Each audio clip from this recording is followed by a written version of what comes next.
What's up, everybody? Sorry we're late. I know we were a few minutes behind. You can blame Rodrigo for that. Starting to show his age on the computer.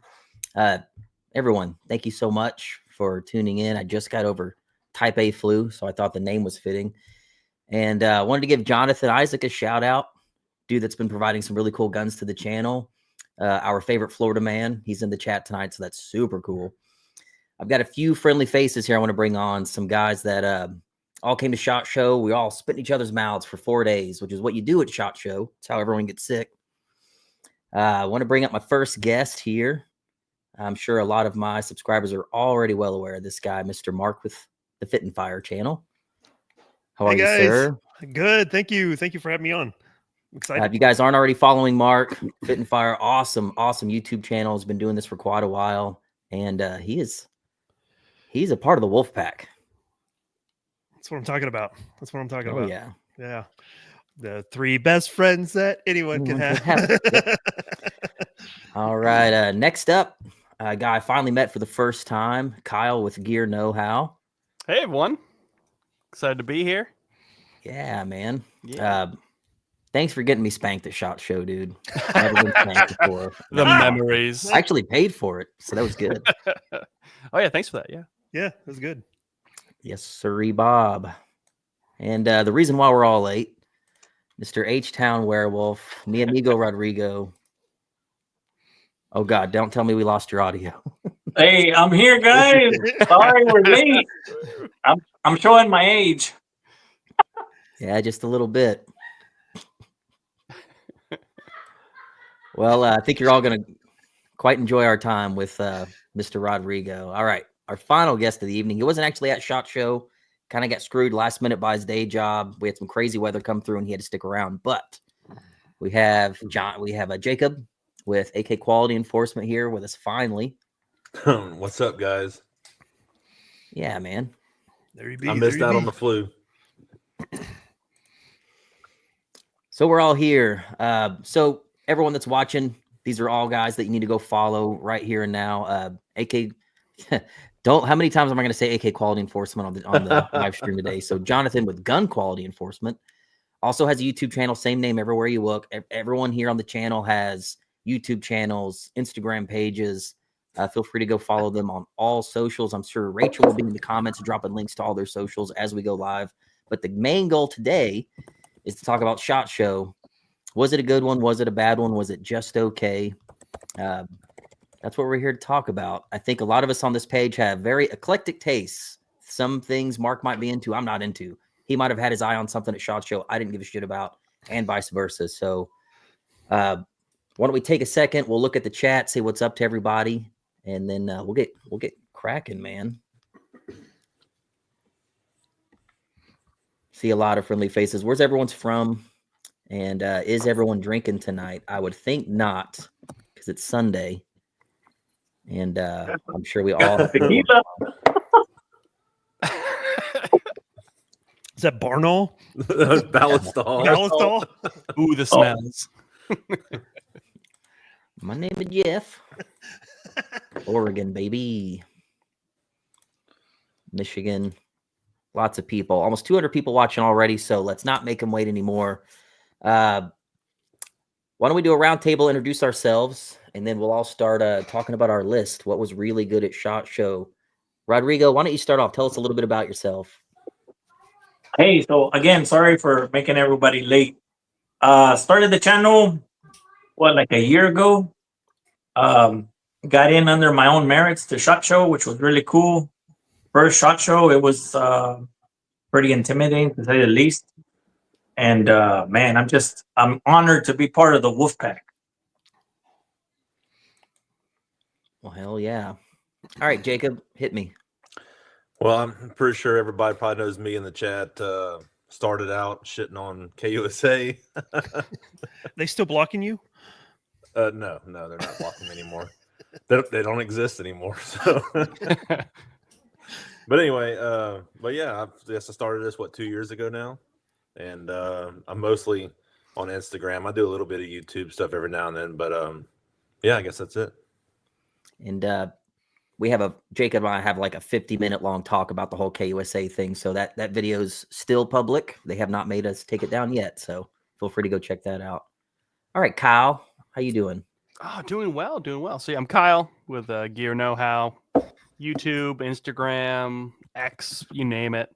I've been doing this for a long time now. I know me and Marco pretty far back, but I think a lot of the rest of you guys, Clay, Rodrigo, I know Jacob we met before, but you guys met for the first time at SHOT Show. So that's been I think it was pretty good. It was a good week. Yeah, it was. How about you, Mark? Yeah. Well, as always, thanks for having me on. It was a good week. It was a good time. I loved the fact that we were all able to come together. Had Jacob been able to make it, he would have been with us as well. So, this is now my 7th SHOT Show underneath my belt. So, I've kind of got my routine down as far as what I like to do. Whether you like it or not, I always love to go to PSA first thing, regardless of what's going on, and see what they got, do a video and launch it as quickly as I possibly can. And that usually does very well. So, so we'll get into it in this, but I have some things that people aren't really thinking about when it comes to what I saw. I will say you were a man on a mission this year, dude.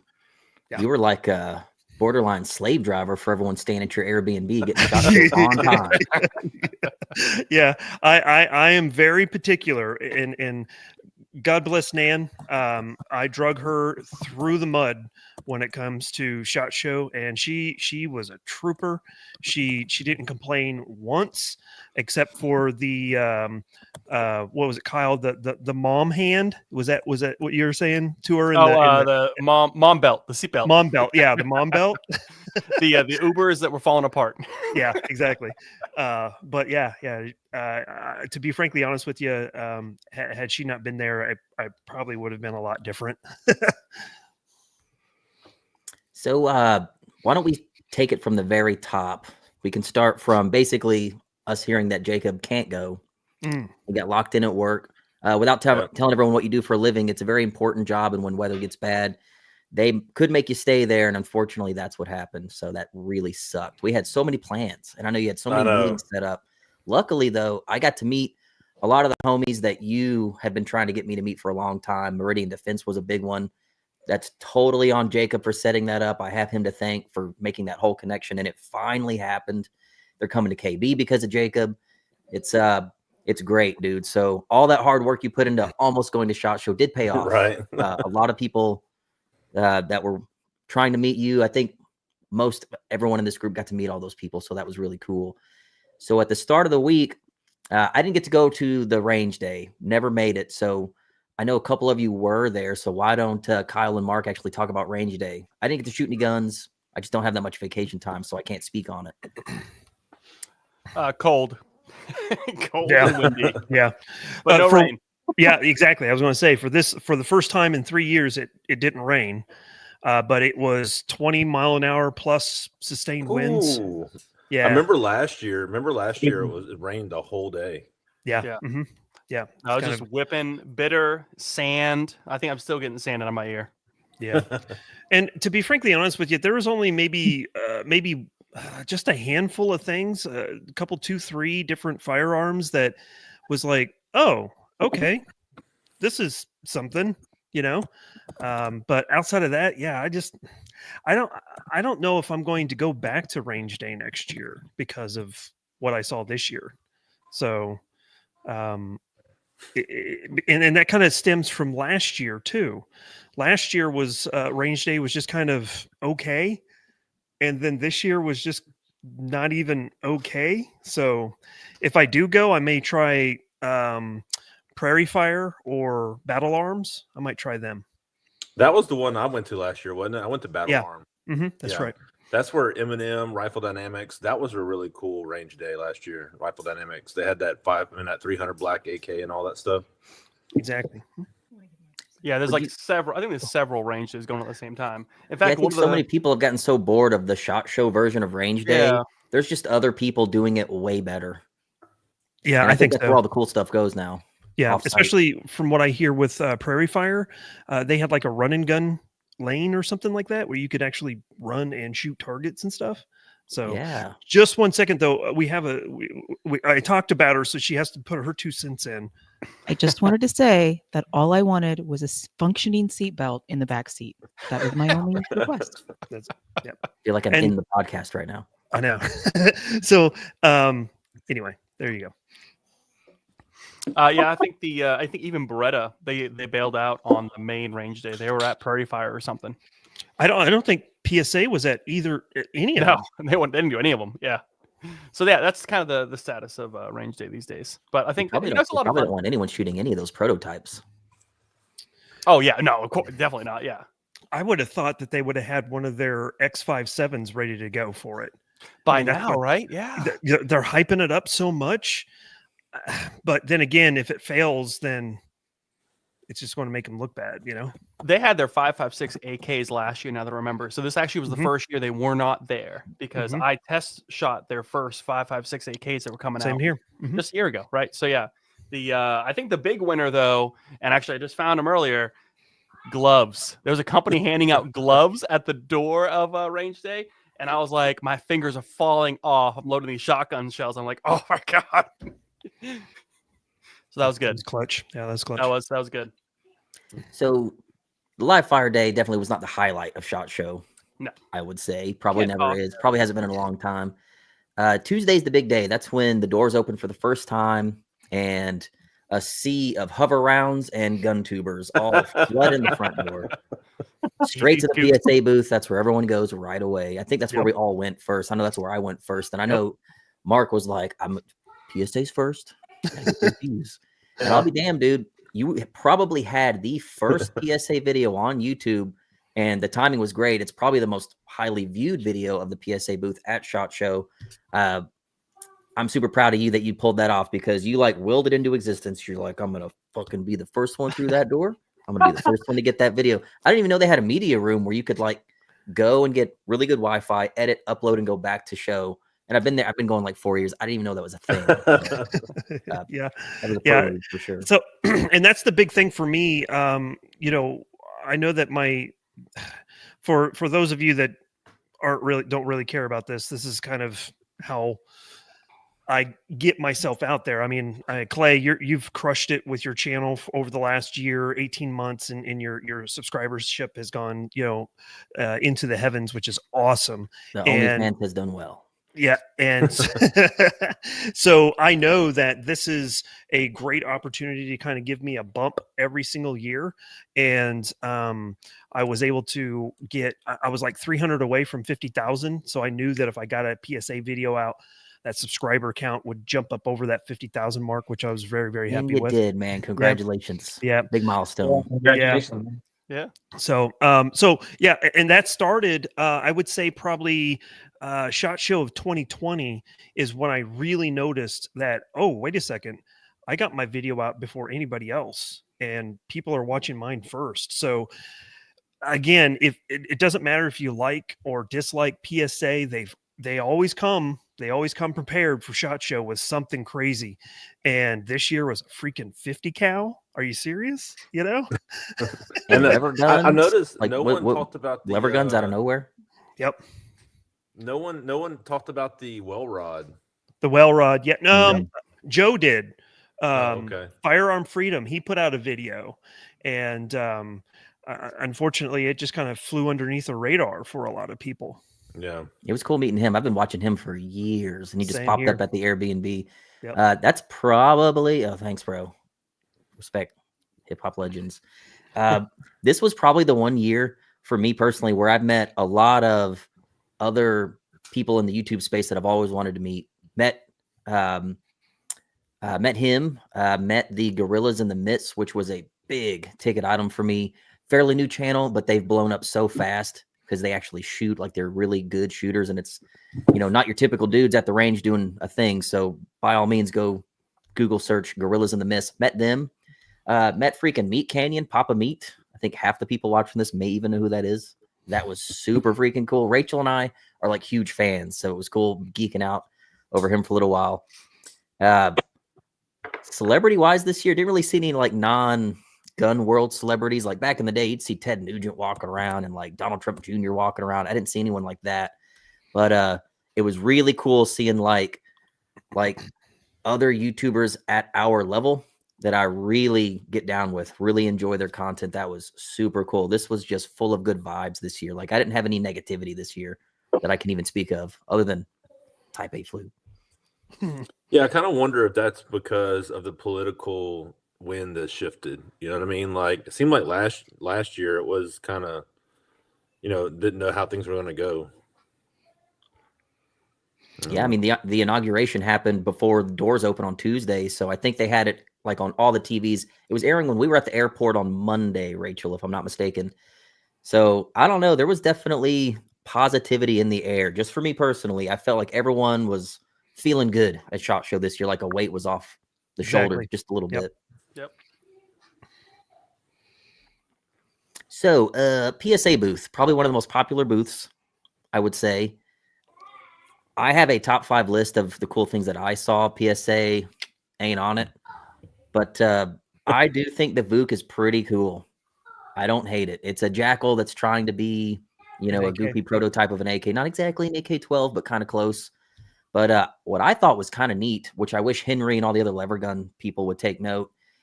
They're making lever guns. Didn't see that coming. And what's really neat is they had like very generic looking wood lever guns with threaded barrels. I don't know why all these lever companies think that everyone that wants to suppress their lever gun wants it to be hyper tactical.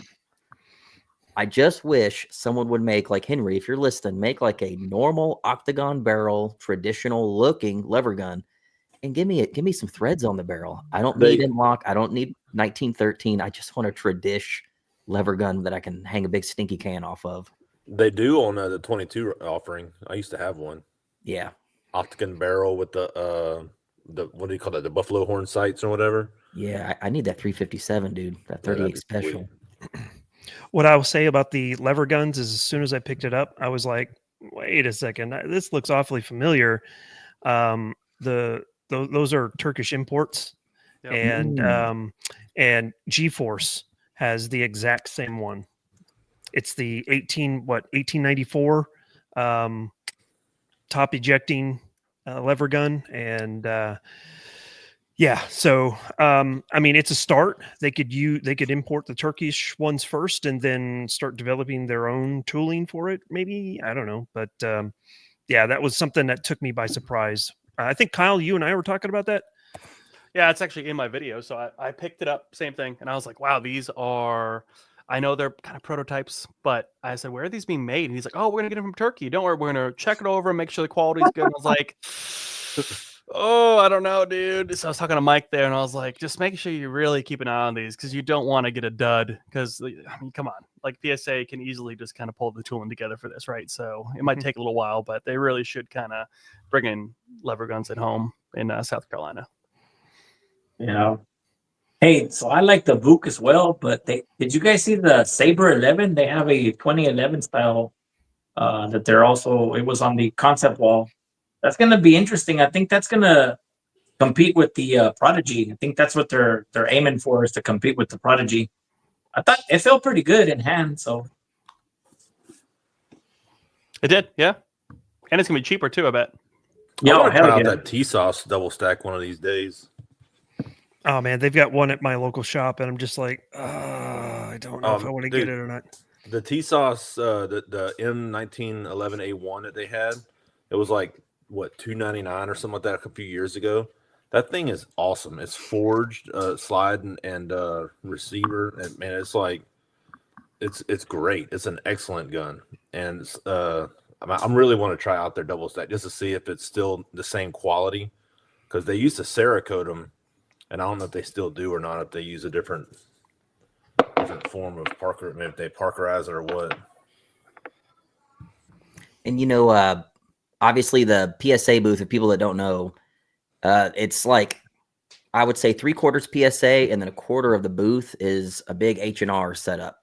Mm-hmm. And H&R didn't really have a lot of brand new stuff. They had just launched the DOE, like as we were leaving for SHOT Show. I missed out on it, but I'd rather wait for a gray one anyway. But they had the DOE there, and one of my honorable mentions Come around the corner at the friggin' PSA booth, and what do we see? A big, stinky FAL hanging at the H&R side. T48. T48, baby. And I remember looking at Cameron going, you guys are making FALs now? And he's like, I just found out about this. Like that, there's like that company is so compartmentalized that there are things happening at H&R that the dudes at PSA are not privy to, and vice versa. So basically, DSA had partnered with H&R to bring back the T48. I think I have a picture of that. Let me just show you that right now real quick there, brother. If you don't know what the T48 is, that was the FAL that was entered into trials, the American trials. It ended up losing to what we now know as the M14. And the T48 is a little different because it actually feeds from stripper clips. So you can actually see the dust cover isn't a full dust cover from what we know. It's opened up wide. You can see the tip of the carrier there, and it actually feeds from these really cool, like half moon hoop shaped stripper clips. And these things have been completely unobtainium. Not a whole lot were made, but DSA is making them. I don't fully understand the partnership. DSA is making them, but they're going to be sold as H&R T48s. Well, That's the way I understand it. Yeah. I think that what H&R is doing is getting DSA to build them under license from H&R or something to that effect, and then they get to stamp their name on it. So Basically. which I think is for them is smart. I think it's a good way to tackle it, especially for, H&R being who they are and that name behind it. I think we'll see. Did you think it was funny? They were very strict at the H&R booth. It was like, no touch. You can't touch it. This is serial number 1. This is Jamin's personal gun. And no one was allowed to touch it. Well, like at noon, they just walk it over to the DSA booth so it can also be display over there. And we're like freaking twirling it, right? Like, nobody cared. We were finger banging it and nobody cared. So once we actually got to handle it, it's a 1-to-1 clone. DSA is really the only game in town with FALs. So love them or hate them, they're making it. So we just had a jungle carbine DSA come through, and that thing was solid, ran great. Mark's actually a huge gun guy at DSA, like huge gun guy. You could talk to this dude for an hour, and he knows everyone in the industry, even the bad stuff about them. So if you get them all liquored up at the campsite, he'll talk trash about people, and it's great. So I'm super happy that gun's coming out. I mean, just the color fill. He's like, we took time to make sure the white paint in the color fill looked like it was old. Like if you were to come across an original T48. So That's I cool. definitely liked the detail on it for sure. But what I was thinking, does everyone here in your head or on paper have like a top 5 list of what you saw at SHOT Show? If so, I thought it would be cool to maybe go around and all talk about our number 5, number 4, number 3, and then end the stream all talking about our number 1. If you guys are prepared for that. Yep. You know what, Clay? I'm actually about to jump off because my kids need to go to bed. I didn't realize. So I'm going to go ahead and jump off if that's all right. All right, man. Well, hey, next year. yes. Absolutely. 100%. Yeah. Thanks, Jacob. All right, guys. I'm Thanks, sorry about Jacob. Hey, thanks for your spot. I didn't have to stay underneath the attic or the stairwell. that. Dude, he sends me Big this upgrade. he sends me this gif of Harry Potter going, can I come out now? He's like, we're gonna sleep under the stairs like Harry Potter. All right, dude. We'll holler at you later, man. Later, man. Later, guys. Later. All right. Well, And then Rodrigo, why don't we number start with 4. you? If we had the top 5 things that we talked about, and we can also talk about things we didn't like. Talk about what's your number 5, Rodrigo, that you saw at SHOT Show. Man, I think all of our lists are probably going to be the same. But man, for me, number 5 was that the Zenico clone at 1791.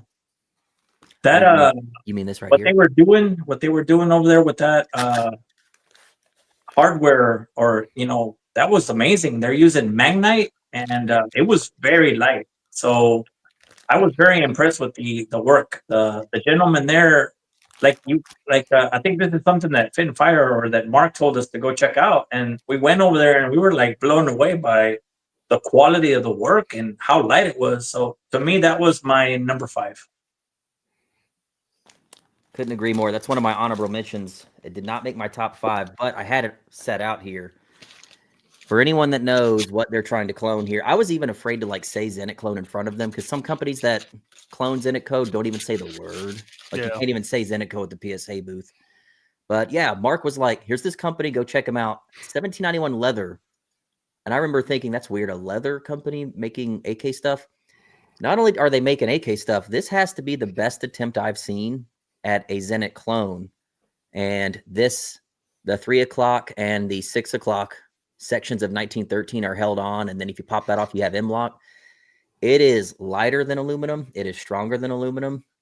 I was highly impressed. And this came out of left field. Like a leather company, they make holsters.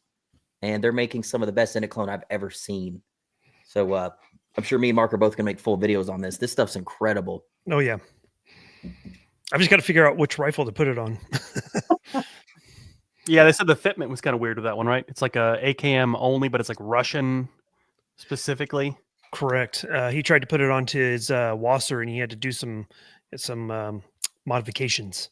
So, I mean, I think we're all used to that. Even with like the Bar War stuff and Zenit Co. Even though, what's the chick's name on the Zenit Co. page? What is her name? You got me. It's kind of weird. Anastasia. So I want to apologize to Anastasia because in all of the install videos for Zenit Co., they say, do not file it. You have to hammer fit it. Well, let me tell you, you could hit that thing with a sledgehammer. It ain't going in. You have to file it. So if you have to file this, it's really no different than the real stuff. But really cool that it's made of magnite. I've never even heard of that before. And he showed us, he had scales. He had magnite versions of like a full rail, a barrel nut, small little hand stops, and then like polymer versions and aluminum versions, wildly lighter than all of that stuff. Pretty crazy. Like half. Crazy. Yes. I think they patented it for 10 years, so it's actually a brand new material, at least in the way they put it together. Yeah. Guess we'll go in a clockwise motion. So my number 5 was the BDS AS Val. It would have been higher up, but it's like so far away from production. But I think most people would say it was like the thing at SHOT Show to go see. But damn it, did it come under heat afterwards? Yeah, a lot of stuff with the guy making it. People pulling up old posts from back in 2011. I don't want to get too deep into that, but what I can say is even we've all seen the Forgotten Weapons video on that thing. Me personally, I'd like to see young people like that try something extremely hard, and that's going to be difficult. They've never done anything like this before. Just the dust cover being stamped is a feat. Probably harder than a lot of the other parts on the gun to make, but it was beautiful. I mean, that is something that is maybe for, unlike some people in the chat who may have one of these, but that is about as unobtainium as Comblock stuff gets in this country are the VSS Ventures and then the later AS Val variants. I hope it comes out, man. That was my number 5, though. I just thought it was so cool to see it in person because I've watched it being built on Instagram. It was cool, but that was my number 5. And I think that I would like for them to take like Ian's criticisms about it and use that as like motivation, just to say, just like a big FU to Ian, you know. Not that I dislike Ian or anything. I just think it's something that would hopefully motivate them to just really put a fire under their ass and get it out. I don't know who I was talking to. It might have been Rodrigo. I was talking to somebody, but you know, for all the crap that they caught afterwards, you have to ask yourself, they had a huge company get behind them to 3D print that can. B&T made that can for them. You can't sit here and tell me that B&T didn't do a little bit of research on these guys to trust them enough to not only make this can, but to let them display at their very expensive booth at a very expensive trade show. So I don't want to believe all the hype that's been going around about these guys or the one guy in particular. So I really hope this thing gets made. That's badass. Sorry if that's on someone else's list on a higher level, but we'll talk about it again later if it is. All right, Mark, what's your number 5, bro? So one of the things that I got into just this past year is thermals. It's becoming a hot topic with a lot of other YouTubers and stuff like that. And for me, the kind of the guys that I run around with here at home are big into coyote hunting, especially right now. So seeing all the different types of thermal companies pop up and seeing optics companies come out with like handheld thermals that could actually be attached to a rifle as a reflex sight. So Discovery Optics, that's an optics company that I've done a few videos on, and they actually run. I run their optic on my little 22 rifle that I compete with, and they had a little handheld small reflex thermal optic, and I was like, this is pretty cool. Has ranging technology in it as well. There was another company called X Vision that they're new on the scene, and then ATN and ATN and Infraray. They both now have thermal optics that have digital zoom, but they also have optical zoom in it as well. So for people who know about thermals, most of the stuff that you're purchasing right now, like the thermal scope that I have, is just a digital zoom. So you go from 3 power and you zoom up to 12 power, and it ends up being very pixelated and grainy. It doesn't look very good. But now Infraray has a optical zoom on one of their scopes, and then ATN has an thermal adapter that attaches to the front of your scope, and then you're able to use your optical zoom on your scope and then digital zoom on the thermal as well. So a lot of innovation in the thermal world that I saw. So it's just kind of a category, so I was. That's like 2 of my 5 things are like categorical type of things, not a specific thing. So that's number 5. Number 4 is going to be category as well. But so that's my. Hell yeah. I'm so like far removed from the thermal stuff. I need to get into it, but It's I hard. have you around to tell me everything I need to know. Yeah, and I know hardly anything. So I'm like the number one question is like, what's the refresh rate? And that's like the only thing I have to go with. All right, Kyle, what's your number 5, baby? I was going to say thermal, it's just like any other technology. I think it's getting better and better. And the digitalization of it, like being all digital, is just getting better and better. And we're going to see that being a lot cheaper and much more advanced, kind of like night vision in a way, really, over the years. So I think, it's kind of hard to pick, but I'm thinking number 5. I really liked Stuff and Things. They were over at Getting Optics, right? I know we were talking about earlier before we went live, but there's a couple things. One was, of course, they have the Season, which is a video I did, a full video on. Fun little kit, little Bees-on kit. That one's fun. They also made an adapter so you can go and rock your AKV mags with that now, which is great because I think a lot of people said, oh, man, you got to chop all this stuff off, la-da-da-da-da. But now you can run your AKV mags still with that drum. Didn't they have a adapter for Scorpion mags to be used with? Well, that's what it is. Yeah, AKV mag, Scorpion, they both work in the AKV. Oh, they're same thing. Yeah. Yeah, okay, same thing. Yeah, for the most part. Yeah, so that's it right there. And I did a video with them. That's one part of what they did, but they were tucked away, and they also had Gepard? They called it the Stipard, but it's cloning the Gepard. And that's a very obscure Russian special forces. I was just looking it up earlier. Actually, it's like made specifically for a couple of units back in the 90s. There it is right there. I did a full video on it. I know Clay, you did this one as well. It's interesting. I was like, what is this weird looking doohickey on the back? And he's like, oh, that's where the bolt goes for the AK grip, because these are just modified AKs. So it's like a very interesting setup, and that handguard being able to be popped off with a thread there is pretty interesting too. So that's, I think, number 5 for me is overall Stuff and Things. Those couple of new products are coming out with. Yeah, that thing had a really good trigger too for having linkage, like a small bullpup, which that triggers. I mean, you can see here the trigger pins are 4 inches back, so there is linkage between your actual trigger and the shoe. They've been making other weird bullpup kits for AKs. This isn't their first. And I remember asking him, like, dude, how'd you get this trigger so good? He's like, well, dude, we've been working with the linkage with all of our other shit for a couple of years at this point, and they've got it figured out. They love tinkering. They really do. And I think they're doing a good job. I mean, this is, I think, one of their first full firearms they're coming out with, I think. So it's a standalone firearm, not a kit. and it looks like a hell of a lot of fun. He said there was something really secret coming around the horizon. It's an AK that I think everyone's wanted to clone for a long time. Hopefully they announce it like in the next 30 to 60 days, but pretty cool stuff. Yep. So that's Stuff a and very things. good number 5.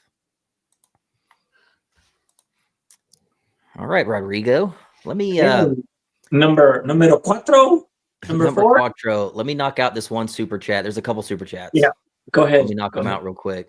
Yeah. It's a spicy one. Oh no. Yeah, I knew we weren't gonna get away without talking about it a Hey, you little guys bit need to more. get some drink. I got my Don Julio ready. Oh, dude, no freaking Hey, way. I'm drinking straight out of the bottle. I was almost dead like 3 days They're ago. trash. Paid $5 to tell us that. That's completely untrue. But I'll make sure to buy 5 rounds with that ammo, with that money. That's 5.56 to put through my AK. But thank you for the tip, my man. Oh, man. Let's see. I believe he tipped again. Was trying to avoid it, but I guess we can talk about it briefly. And Navrai tips $10. He says, "Yo, anyone see Bryce? Bryce is one of the owners of BSD. Losing his shit on Ian from Forgotten Weapons. He made a high school level post on Facebook. Ian didn't say anything bad. He was doubtful, but hopeful. Drama is real." Yes, definitely saw that. Yep. Bryce sent me a DM after SHOT Show because SHOT Show was not nice to Bryce. Granted, I did tell Bryce, like, dude, the way you've responded, no one's going to stop now. So the best thing to do is to build that damn thing, prove Ian wrong, and just don't respond to anyone online. He didn't respond in the best way. I definitely agree. But I think everyone on this channel, you've probably got your fair share of hate. Just putting your face on the internet, you're going to get hate. And I think the best way to respond to any of that is to just stop, just shut up. So I wish the best for him, man. I hope he doesn't do that anymore. So yeah, we saw that. All right, Rodrigo. all right. So, man, my number cuatro has to be the new staccato, the 4.5. The man, I really like that. They basically, they're listening to the public. They wanted something a little cheaper. They wanted something that takes Glock mags, and so they made it. They basically made a 2011 that takes the Glock mags, and I think they have a partnership with Mekar. So Mekar's gonna make steel Glock mags that are gonna come with it. So I think it's gonna come with 2. So to me, that was pretty interesting because the Platypus is out there, and then I think that one takes the Glock mags as well. And then there's also the Occam Defense. That one takes the P320 magazines. So to me, the pistol, to me, it was just one of those things. Even when you held it, that booth was so popular. Like it was busy the whole time. It was just so busy. I really like the 2011 style pistol, and so this thing is on my radar. If they can get it down, like I think it's like 20, maybe 23, $2,400. Man, I think I may try to get one, but that's my number 4. Yeah, I remember you telling me about that. Man, I'm so far removed from that stuff. I didn't even know this wasn't on my radar at all, but super cool. I do remember seeing how packed that booth was. I think like Staccato, the Huxworks booth, Silencer Co. and PSA. Always at least a couple hundred people squeezing into those booths. And you know what the funny thing is that Staccato set up their booth right next to Glock. Yeah. And the Glock booth was, man, it was crickets at the Glock booth, and everyone was over there at the Staccato booth, and they probably had, I would say, like 4 rows of those 4.5s. Everybody was just checking that out. It was really cool. It's like the only thing they had at their booth, just the new pistol. Right? That was it. Yeah, just a new one. Man, speaking of Glock, they need to free my boy Eli. Duck 1776. Some people don't know he got banned like a month out from SHOT Show for something he did at the SHOT Show prior, and they didn't send him an email for months. But he said he was very naughty at the Glock booth last year. Yeah. And Glock tattled on him, and he's banned for life, dude. And they almost banned his company that he works for too. Which, ironically, too, the whole situation that he got into, what he did, happened after hours.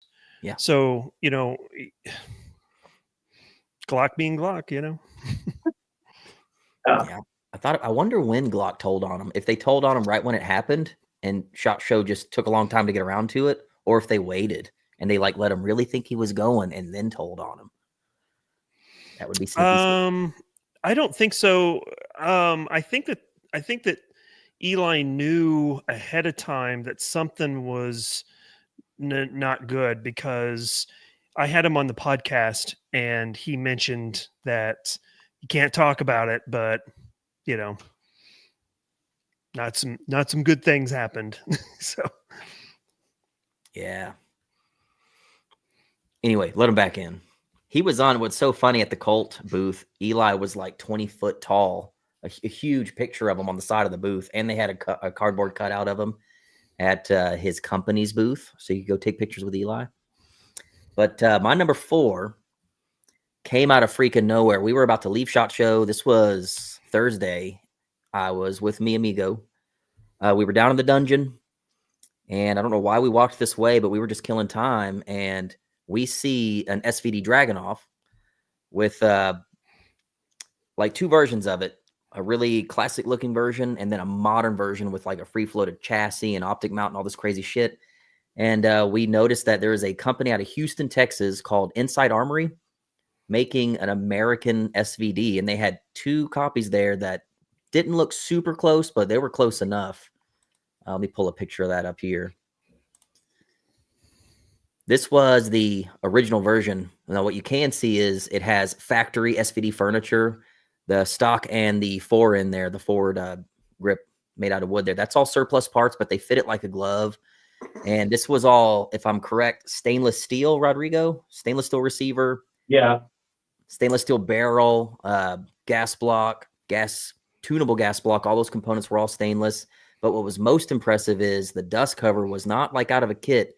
He claimed that they have the ability to stamp the dust covers, which is probably one of the hardest parts. Even the guys at BSD haven't pulled this off yet. And here you have a fully machined stainless steel receiver with a stamped dust cover. And they had all the parts on the table 3D printed. They had the bolt, the carrier. The carrier had the 3 lightning holes in it, just like a SVD. They had everything there. I think the only thing they wanted to change, they wanted to give you more gas settings in case you did want to end up suppressing it. And the thread pitch, they wanted to go with a more traditional thread pitch so that you could use modern muzzle devices and suppressors, which is very difficult to do with an actual SVD. No one was talking about this. I didn't see a single picture about this leading up to SHOT Show. It was completely out of left field. And what was even crazier is the FFL laser engraved on that receiver was Iron Curtain Customs, another Texas-based company that I've had guns built from. Rodrigo's had guns built from. They've been to KB for like 4 years. And I called those dudes right away. I was like, how could you not tell me that there's an SVD being built in our backyard, dude? He's like, we couldn't say a word about it. But they claim this thing is very real. It is actually going to get made. I don't think anyone believed these guys can pull this off. But Iron Curtain's been helping them with this for about a year. They are dead set when they say that this gun is actually going to happen. And it's going to be sold for like $4,000. Real SVDs go from $15,000 to $20,000 today. So relative to that price, it's a bargain if it's good. And they're coming to KB. We just bagged them, so you can actually play with it in person. So for someone that doesn't have a lot of knowledge when it comes to the SVDs, how do you feel if someone was looking at that and it's like, and it's cool that it's all made in America. I mean, I think that's kind of the sticking point for that. But someone sees that and they're like, it's going to be like what you said, 4,000 for it, $4,000. He said 4, and their website shows a current listing at $4,000. Okay. You can't buy it yet, but they already have it populated on the site. And I hate to be that guy, but I mean, I could go and get a Zastava M91 for 33, you know, and I don't want to be that guy. It's just, I don't know what I don't know. So why would someone choose the SVD over the M91? I guess that's my question. I think for the same reason anyone would choose the Bison from LM Iron Works, the AS Val, if BSD can ever get their shit together. It's the same reason. The actual real version is so cost prohibitive. I mean, an SVD Dragunov in any Comblock collector's arsenal would be the showpiece. Mhm. It's a $20,000 showpiece. Mbach Armory just bought one missing parts for like over 15 grand. Wow. Like missing parts that you basically can't find. The Norinco copies of the SVD are almost bringing that kind of money, and those are chambered in 308. Like they're not even 54R. So it's such a grail item. Not many came in, and a lot of them that came in were like Russian Tigers. So they're not like real SVDs. They got short barrels. They need to be converted. If they were to make this, it would be very close to a real full-length SVD. And you could shoot it without a care in the world if you break anything. Parts should be available. They should be able to, hell, you'll probably have a warranty with it. So for me, it's appealing. There's no way I'm paying 20 grand for an SVT and I'm going to go shoot the crap out of it. I'm just not going to do it. Yeah. So I just wouldn't buy something like that. I just saw AK Mario. He's like, because AK stuff, Mark. Yeah, okay. Yeah. You know what? And then AR actually, stuff got to be expensive for a long time. Finally, we get to be expensive for a little while. and Our interest is Hellfire expensive now. Hellfire jumped in there and says, I'd gladly buy a full SVD and 6.5 Creedmoor. That's awesome. Yeah, he said 54R at first, 308 would come later. I'm sure 308's easy because Norinco already cloned an SVD in 308, so they could probably just scan one of those to get like magazine dimensions and shit, and it'd be pretty easy. But who knows? Maybe some more modern calibers would be cool too. But that's my number 4.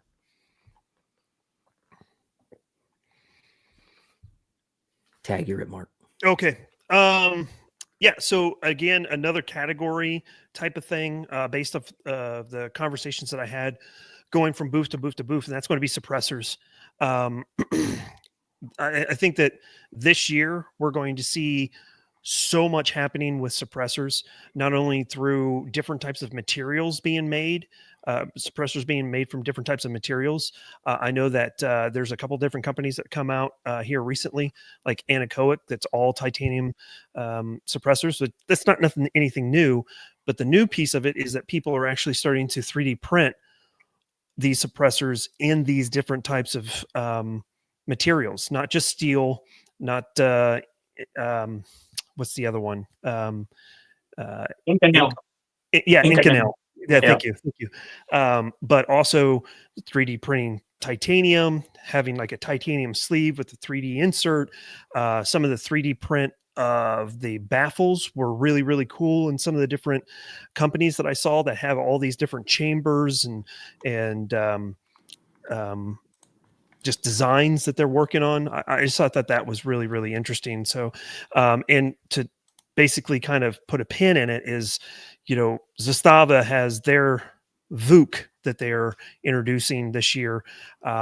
So I'm excited to see how well that does for them. Ronco said that he was going to work on getting me one to take a look at it. And I told him, I said, you get me one, I will run it at Kalash Bash and KCON this year. So we'll see. But that's my number 4. Yeah, there was a lot of huge 3D printed can year. Like a shitload of gold plated guns with scroll work and a shitload of 3D printed suppressors. Yeah. Yeah. All right, Kyle, what's your number 4? Number 4. So let me do something not really a firearm, but so Pelican booth. Here we go. I knew it's coming. Hey, it's not number 1 though, but it was. So PSA is obviously a huge video for me as well. A lot of people love seeing what's new at PSA, but I did a Pelican booth where I just walked by and I was like, I'll do a video with you guys, see what's new. So they came up with a couple of things, and that video is like the second most popular video of all my videos on SHOT Show, anything from SHOT Show. Pelican came out with the Reset, which is their kind of like Magpul grid, DACA grid setup, to kind of pop in little pins and you kind of move it around to kind of fit different firearms, night vision gear, whatever you want, and it fits in their Pelican cases. So a lot of people travel with Pelicans, so this makes sense. That one was really cool, but then they also came out with Luggage, which was a huge hit for the channel because people were just in the comments excited about it. Some people were like, man, that's gonna be super heavy. But the thing is, it is a Pelican, so it's designed for hard use, getting beat up by the TSA, by Airport Authority, right? So a lot of people breaking their latches, breaking all their suitcase stuff. The Pelican is going to solve that at the the cost of maybe some weight, but also he said that everything is serviceable in the field. So if a wheel breaks, if a handle breaks, it's all covered under a lifetime warranty. They'll ship it to you. You can put it in yourself with simple tools. That's really cool. You don't see that a lot of times with other luggage, and there's no zippers, no Velcro. It's all water seal with lockable latches. I'm excited to see what Gen 2 comes out with. They could do a little bit lighter. They could add some TSA lock loops, that kind of stuff. But overall, I mean, that was pretty cool. He did a good job. He kind of ran through all the features, and I think a lot of people are excited about it. They give out free beer? They did. Oh, yeah. Oh, yeah. Oh, yeah. That's the Every day, man. If you're running a booth at SHOT Show, have a happy hour. You got to, dude, the Dead Air happy hour was free cigars, custom Zippo lighters. The Zippo right here. Yep. I just got fuel for it. Hey, I got popped on the way back in the airport. They took my torch lighter. Dude, they almost took my freaking rail. I got my bag searched, and this was on my carry-on, and they almost kept it. Oh, man. Wow, crazy. Yeah. I had to have like 4 TSA agents tell me if it makes the gun shoot, we're keeping it. I'm like, well, it doesn't. It doesn't. Yeah. Dead Air. Well, that's nice. Yeah. I think I have like 2 cigars left of the ones that they gave us. I've they been had 5-packs. crushing them. That was a They're good good, play. The whole branding at the Dead Air booth. Dead Air turned 10 years old this year, so their whole booth was like, it's Dead Air's birthday, so everything was X, like 10, right? Yeah. The Sandman X. The Sandman was their first can. It's been available for 10 friggin' years. Now they're 3D printing the Sandman with the Triskelion. Is that what they called it? The Triskelion baffles. It was crazy. And all of their cigars were branded with X for number 10. It was just such a well done booth this year. Dead Air really, really showed well this year. Yeah. And they're going to be a KB, aren't they? Oh, yeah. Yeah. Sweet. Love Mike. Mike's the best. Oh, Mike is just a treasure in the gun industry. I might be heading out to see him this spring when things like thaw out. He's told me on 2 occasions now. He's like, plan a trip, get on my calendar, and we'll come out. We'll open the vault, and we'll just shoot whatever you want. I'm just like, okay. Dude, he's got the coolest pad. He's got a tank, man cave, so much cool shit. Incredibly average tips 556 and says 556 AKs are fine. Quit bitching. You sound like Lemon Grenade. I love Bradley, but someone pees in his cereal every now and again, so he gets a little pissy pants. But we love Bradley. I love Mike. Bradley. He and I don't see eye to eye on Zastava, but I still love him to death. Yeah, we're always texting, thinking, how can we make some fake YouTube beef today? We'll go after Zastava, brother. You don't like him, I like him. We'll meet in the ring. Let's do that. All right, where are we at right now? Mi amigo, I think we're on number 3 for you. Oh, hey, numero 3. All right, so number 3 for me is going to be the Book. Man, I really like the Book. I like the way it was set up. I know it's kind of weird. It's I don't know. It's just like a mishmash of a few rifles, but it felt really good in hand. And man, I like the aesthetic of it. It just looked really good to me. I think if you put like a wire or a triangle holder on it, man, I think it would look really good. Did it come with a 4.5 millimeter pin in the back plate, or was it 5.5? 4.5. 4.5, yeah. So like if you just put a triangle stock on it, oh, man, it would. And then if they made it to where you could add just a little bit of wood, maybe the bottom handguard or the top handguard or something, that thing would look good. And I think the weight it felt a little heavy, but also check it out. They got the EOTech on it, and they also have a huge can on it. I don't think that can was it wasn't one of these new 3D printed ones, so that thing was heavy. But overall, man, I really like the way this thing looked. It was and having just seen the AK-12, the AK-12 that your friend let you borrow, man, I just got the AK-12 vibes off of it. So I don't know. To me, that's my numero 3. Yeah, they kept asking everyone, like, what would you change? What would you change? If you look at the Vuk from SHOT Show 2024, I like that it was thinner. It was thinner overall. AKs have super thin receivers, and then there's just a little dust cover sitting on it. Yeah, and then a bit chunkier. J-Mac making that custom muzzle device for it too. Yeah. Which, man, that I muzzle thought that device was looked really good. Yeah. So, man, I'm gonna have to Google it, but it's not actually cloning the AK-12, and I kept calling it that at SHOT Show, but it's actually cloning. I think it's called the 521. Someone in the comments can tell me. It's basically trying to clone a prototype of a Russian AK modular thing that we've only seen pictures of for like the past 5-6 years. I think it's called the AK-521. Yeah, right there, AK-521. That's actually what it's trying to clone. So if you compare it to an AK-521, it looks much closer. It's like the Russians wanted a AK that you could actually split in half with push pins like an AR-15. That's kind of what they were going after. Yeah. The boot's basically a Jackal with a bunch of changes, but hey man, like it's cool that they're just making some non-AR stuff. So, Clay, was that one already on the production, or was it still getting voted on? Voted on.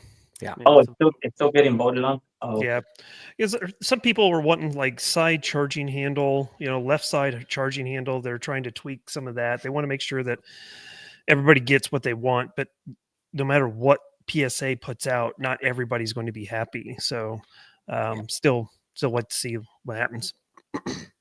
If I'm not mistaken, on the 521, the charging handle is on the left side, so it would be more clone correct if they wanted to copy it that much. But man, I'm still a stickler. I like the charging handle on the right side. I just think if you're buying this gun to get the AK shooting experience, charging handle has to be on the right side. Yep. That's just me personally. Like you can buy an Ace. The Ace is the best AK variant that ever varianted, and it's a left side charging handle. It's amazing, but to me, it's not quite the AK experience. If you want an AK, charging handle's got to be on the right side. That's just me though. Yeah, if you're not reaching underneath and racking it, I mean, are you doing it right? Let's see. I'm on 3. Okay. Number 3, I haven't made the video on it. Probably won't. I got all the footage on it though, but Henry at 9-Hole just released a post on his channel, and I believe the video is coming out too, where he's going to talk about how like OG AK guys are starting to get really disenchanted with the AK market because there's just not a lot. I mean, there's not a single AK thing on my list. There's Comblock stuff that are like AK adjacent. There was no cool, other than this, there was no cool AK stuff there. Like kind of a dud AK for SHOT Show. So I think Henry's speaking for a lot of people that hardcore AK dudes, certainly the ones that experience the good times, now are so disenchanted. Like they don't want the American stuff. They don't like the new people getting into it that are buying the American stuff. So he's thinking, guys, the grass is green on the other side with roller guns. Like, come on in, the water's fine. At the Sentry booth, the Turkish imports are a-flowing. Finally, we have a 5.56 HK93 clone. They're calling it the 53 something or other, but it's basically a AP53. AP53. It's a pistol version of an HK93 clone. So 5.56 Rock and Lock, the translucent Turkish mags, capped in the rear because it's a pistol, but they had one there with the club foot on it, the collapsible stock, and it was awesome. They also have the 308 version in pistol form and the MP5 SD clone, which is a normal barrel, but you can sleeve your suppressor a little bit and it looks just like an MP5 SD. And people are already thinking about like barrel swapping them and getting a really cheap MP5 SD. But mainly that 5.56 roller gun. And after talking to Henry, I'm like, you know what? I have been getting very bored with AKs lately. Been getting into FALs and other, way different stuff. I could definitely see me having just a year of roller guns, just shooting MP5s, buying one of those Turkish 5.56 93 clones, maybe getting another PTR 91. There's so much to choose from, and the Turkish clones are made. Henry explains it like the Turkish roller guns are basically the Wasser of the roller gun world. They're really going to work. They might be a little rough around the edges compared to HK stuff, but they're going to work, and they are a fraction of the cost. I was super excited. I'm really hoping that it lights a fire and more roller guns come in at a cheaper price. PTR's screwing up. They really are. They only offer the 308 and the 9mm. They keep pimping out this 5.56 roller gun that takes AR mags and it's got AR controls. You don't even get to HK slap it because it has bolt hold open and a bolt release. Like, nobody wants that. Nobody wants that version of a roller gun. That's not why our people are buying roller guns. People want the HK slap. They want tilt-in rock and lock mags. That's what they want. PTR is behind the curve. I think Sentry with these new current imports are really going to light a fire to get a lot of people into roller guns, and that's my number 3. And that price point too. It's gonna be really good. It's a lot. Yeah, Another AP what was line. the 5.56 like $1,600? Yeah, Mhm. even less than that. It's crazy. Yeah. Yep. Yeah, I think Kyle's got a really good video on the whole Sentry booth, but mainly those roller guns are in there too. Yeah, with Let air me in just- there. Yep. Let me just pull up just so you can see that one video really quick. I mean, it's the gun's sexy. It really is. Let's No, an show- MK. I mean, it's MKE. So MKE is making the mags, which is awesome. And then they're going to be making, of course, they have their stocks and braces already that we're used to. So, yeah, I'm hopeful.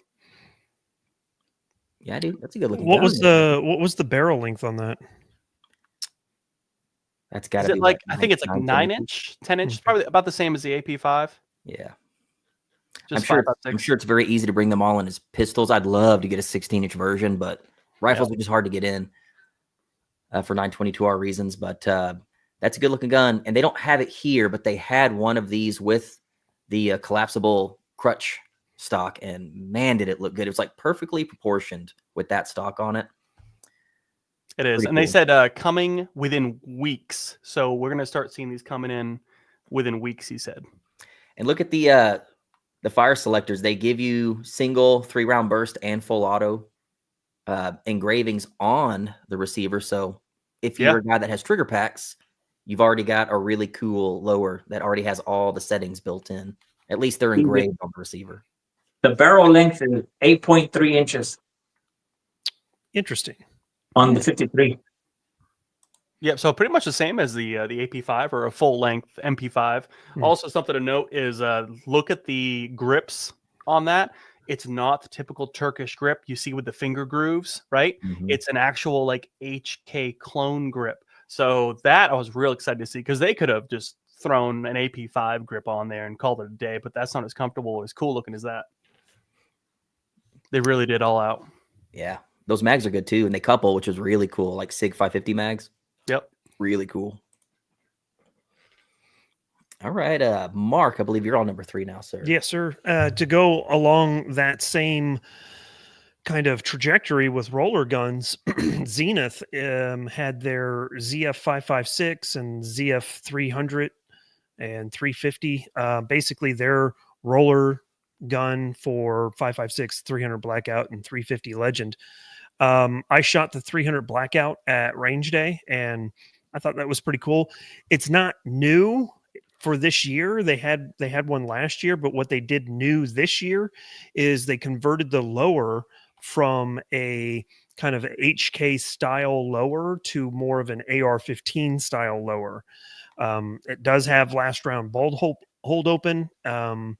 So there's that, or you can run it with the charging handle and you can lock it open as well. So you still get that MP5 slap if you want to do it that way. And it's all made in the United States as well. So that was something that I thought was fairly interesting.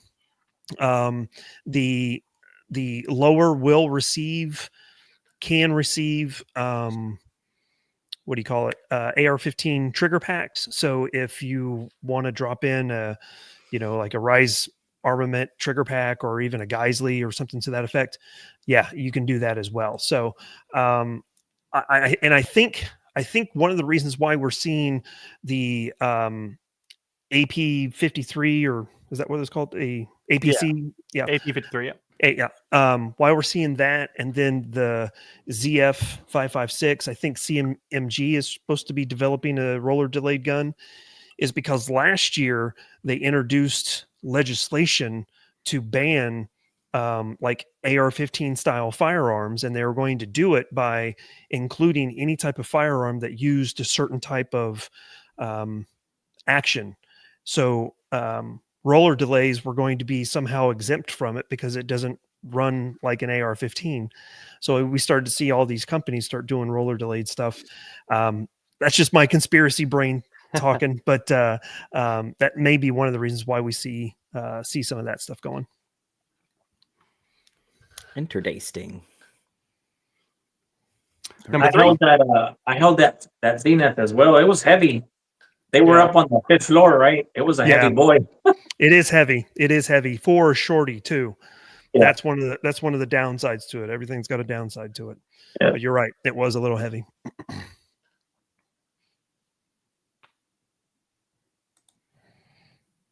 All right, Kyle. Yes, I would say number 3. I'm going to piggyback off of something Rodrigo already mentioned. The Mekgar Glock magazines, right? So I didn't really think much of it when I went by Staccato. I was like, oh, cool. So they're taking Glock mags. Oh, wow, they're using Mekgar. Mekgar has mags. All right. So for the Glock. So I went over to Mekgar and it was like on a Friday, right? Real quiet. No one was there anymore. So I was just talking with the guys and the guy's like, oh, yeah, no, I helped designed it. We're launching now. And I was like, what's so special about this? Like, how did you make it so the Glock, typically a Glock mag is that plastic sleeve, and we've seen companies before have trouble with that, where, oh, you got to swap out the mag catch because it's going to chew it up, da-da-da-da-da. So if you look at, I did a short on that video, and if you guys want to look at the pictures later, you can, but the actual Mekgar magazine, it's not a cutout. I've never seen it before. It's just like pushed in where the magazine catches on a Mekgar magazine for Glock now, and because they are steel. And they're coming out with a 17 to start, a 17 with a pinky extension for Glock 19, and then a Glock 19 is coming within a few months. Plus, they're all sub $20, which is also great to hear. And they will work with the plastic mag catches for Glock because, as he said, it's smooth enough to roll over that plastic catch, but grippy enough to really catch it and not kind of damage it. So I was like, that's really cool. Yeah, so It was dimpled It was magazines. stamped Exactly. in. It was stamped into the mag, Kyle. Yeah, it was partly stamped in. Yeah, exactly. It was so cool. Stamped it into the mag, so it fit. The mag catch fits perfectly into the mag. I saw it too. I was like, man, that's so badass. That's smart. That was ingenious. And actually, I asked them, I was like, hey, how did Staccatos? How are they running with this? And the guy's like, man, we have a Staccato with 30,000 rounds with one mag, still going strong. So the mags clearly are not damaging the mag catch. And Mekgar has always been a solid choice when it comes to Oh, magazines anyway. So, yeah. Even like a Luger. I have a couple of their Luger mags because Luger is obviously super expensive for the magazines, the originals. So they make Luger mags. They make mags for everything. Beretta's obviously really popular. So, yeah, Mekgar is pretty good. Well, before we all get into our final 2 choices, the comment section's been blowing up. So I've been voting a ton of questions. If you guys have questions for any specific person, he, him, her, whatever on the live stream now's the time to ask questions. We'll take a few minutes and try to knock some of those out. We'll save our final 2 for a little bit later. See, gun quality enforcement's blowing up the chat. Yeah, You sure you can't hop back on, Jacob? You got enough time to sit here and chat us up all night, dude. Hey, I told them to get back on and give them damn kids some NyQuil. Don Julio. I see a Delta Tech's in the chat. They'll be at KB. If you know, Nice. you know, with Delta Tech. They're going to have some cool stuff on display and on the prize table. Oh, by the way, Delta Tech, the way you packaged those muzzle devices that you sent was so awesome, so funny. The bear that they put on everything's funny. If you buy one, you'll get it. It's pretty funny. All right, let's see here. The stripper gun. Did anyone go to Kel-Tec and see the stripper fed gun? I shot it. Yep. How was that? I mean, it's a Kel-Tec. In the hand, it feels kind of cheap, but at the same time, I totally get why they're doing it, and I love every minute of it. Yeah, So it is cool. There's a reason for it, right? So I did a full video on it too with Hammer, who's the dude there at Kel-Tec. And yeah, I didn't get to shoot it though. I know Mark, you said you shot it, but yeah, it's definitely, I mean, it's Kel-Tec-y. It's polymer, thin polymer at that. Yeah, the way he explained it, I was like, you know what? It's not that bad. It's pretty cool. And it's how thin it is and how it's just so streamlined and tiny. It's just, I get it. And it's super light. What is it, like 13 ounces? Something stupid. It's super light. Look how thin that barrel is, dude. Yeah, it's 5.7, right, guys? Yeah. Yep, 5.7. Yeah, 20 plus 1. The Californians are going to go crazy for that. Yep. Oh, yeah. I mean, bro, to have 21 rounds of 5.7 in your pocket, concealed carry, it's pretty nasty. And little strip clips, yeah. And they come with 2 of those stripper clips, and you could buy packs of 5 of them for like a few bucks too, which is good. You just have a bunch of strip clips on you if you want to, but you really don't need to. And I remember him saying it wasn't really necessarily for like banned states, but it does fit those states pretty well. But that's not really why they made it. I thought that was 100% why they made that. No, yeah, I think it's just kind of an interesting take on something different for them. I don't know. But also, Yeah. I drilled them with a hard question. I told them, hey, this thing gets jammed up or mud in it. How do you clear it? Because there's no grip. There's no mag in the grip. And there's a pin on the bottom. You pop the pin out, the whole magazine spring, the internal box just falls out. So Well, that's technique, I guess. I will say that when I shot it, it shot super flat. I mean, as you would expect a 5.7 to shoot, super flat.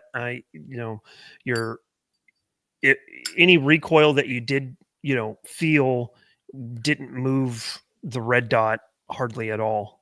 So, and it's red dot capable for RMSC style footprints. So, I mean, and it's cheap. I think it's gonna be sub 3. So that's yeah, crazy. You're going to see it on sale probably for $275. Yeah, dirt cheap. Wowzers. Riley Defense was not there. I've seen this question pop up many times. They were not at SHOT Show. They don't really have anything new right now. So Mark actually had a good video just pop up of the Riley Kronk. So go check that out on his channel. But yeah, they weren't there. Bummer, because Ramsey's super cool to talk to. I was looking forward to seeing him again, but they will be at Kalash Bash though. Yep, they'll be at KB. So there you go. Let's see. Sorry, I'm missing a bunch here. Syndicus is in the chat, also at KB. Some pretty space-aged AK stuff over there. Pretty cool. We just announced them. Let's see. Claire, you changing anything about the Masters match? I have no idea what I'm shooting at Masters. I'll figure it out like a week out. That's what I usually do. Any new 5.56 AK offerings we don't already know about at SHOT Show this year? Dude, there was nothing new AK-wise at SHOT Show. Nothing. Which is such a bummer. It seems like the past few SHOT Shows, there was this renaissance. Like there was so much new, cool, like the Crinks from all different companies and all the different cool 5.56 AKs. This year, man, not so much, dude. I think it all was kind of done last year, and we're still kind of riding away from last year. Clay, we did talk to Matt with Atlantic Firearms. They're getting a lot of the Polish stuff. So they're getting a bunch of 5.56 Polish stuff. Yeah, the Atlantic guy said that the WBP company, they're having all these ideas. They're like, we want tunable gas blocks on some guns. We want to give people different thread pitch options. We want rib dust covers, smooth dust covers, 45-degree gas blocks, 90-degree gas blocks. I remember Rodrigo and I asked him, like, who's coming up with all these ideas for all these crazy WBP variants? And he was like, that's all them in Poland. They want to do everything they possibly can to like be the AK brand in America. So they're just coming out with so many options. So I guess that was kind of cool, but that was just talking and passing with those guys. Yeah. And I just stopped by the Arms of America booth, and they still have maybe like a handful of the barrels left, and then they're done. That's it. Yeah. So I'm hoping to get one of those, but it's going to be one of those things. I'm just like, I'm going to have to you sell. have to kidneys, brother. Just get one of them kidneys. Get rid of one of them kidneys. I know, right? Yeah. So I think I'm going to pull the trigger on that here very, very soon. Rodrigo, you're the foodie here. Rodrigo's actually a level 7, level 8 food critic on Google. I just turned level 8. Yeah. Damn. All right, well, this question's for you. What's the best hangover food? Because everyone has at least one bad night at SHOT Show. Yeah, it just depends on your ethnicity. But for us Mexicans, it's menudo. I don't know. Put that back up. Who was it? What gender was that, or what race? He's a wolf like you. Wolf Avery? Yeah. Oh man, I don't know. That's definitely a white dude, man. So freaking the greasiest burger you can get. Yeah. Popeye's chicken. Dude, I ordered a pizza Friday morning when I was dying.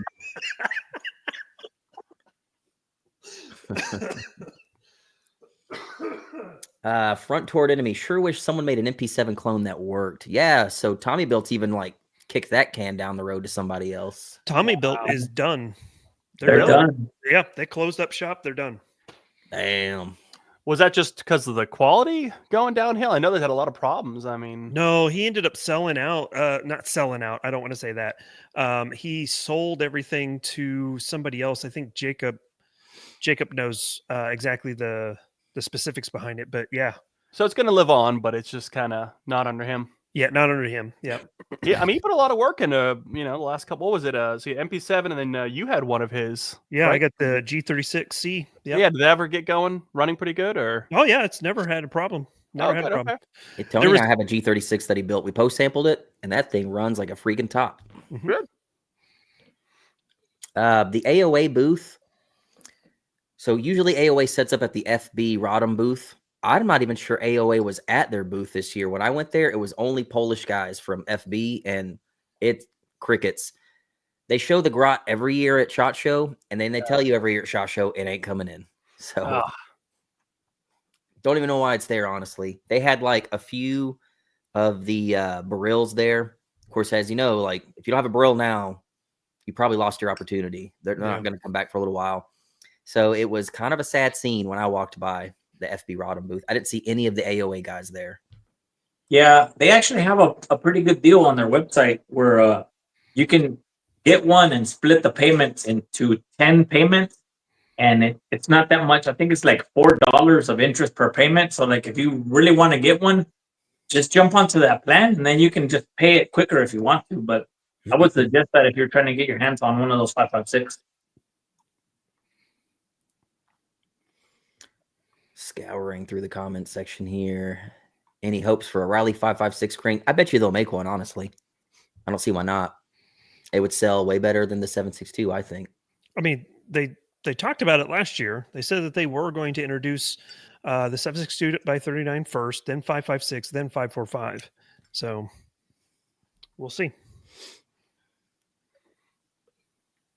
Rumor has it that someone stole the Keltec stripper clip gun. Is that true? Did that happen? Confirmed. Yeah. Yeah. So what First happened? time I'm hearing about that. Yeah, one of the guys in my Twitter DM group got pulled aside by security and Keltec and wanted to look through his stuff because they thought that he, quote unquote, matched the description of the person that stole it. And they looked through all of his stuff and he didn't have it, obviously. So, but yeah, it did get stolen. Here's a good one. What do you guys think about PSA not making 5.45? Cameron said that straight-faced in my video that they have no intentions on making the 5.45 anytime soon, the ammo. I saw that. Which is unfortunate because in my video, they said that because I was talking about the 50 cal, and I said, hey, you guys are going to make a budget 50 cal, but 50 cal ammo is pretty expensive. And he's like, well, if we make a platform, then we're going to make the ammo for it. And I'm like, okay, all right, so let that one pass. I mean, talk about a recurring comment. Anyone brings up 74s on Reddit, Instagram, Facebook, whatever, there's always, yeah, but PSA is going to make the ammo. If PSA ain't making the ammo, I'd like to think PSA is big enough. They kind of have their pulse on what's selling, and they are not moving 5.45 AKs at all. I bet you they're not even making any more of them right now. It's kind of silly too. So I would take that as a very bad sign if you are hoping that AK-74s or 5.45s have a very bright future in this country. They just don't. And I hate saying that out loud, but future ain't looking good. Yeah. But hey, I will say Global Ordnance just started branding their own brass case 5.45. I actually sent a case of it to Vegas and it ran great at the machine gun shoot, shot every bit of it through the crink. If you watch the spoiler alert AK-12 video that I'm dropping next Sunday, that's all new production brass case 5.45. I don't know what it costs because they hooked up the channel, but it's just another option. So you've got that. You've still got the Tela ammo. So there's still stuff coming in. It's just cost prohibitive. That's all. Yeah. And the Global Ordnance stuff come in 30 round boxes. Yeah. So I got them right here. I can show ammo at least, but that's what it looks like. 30 round box.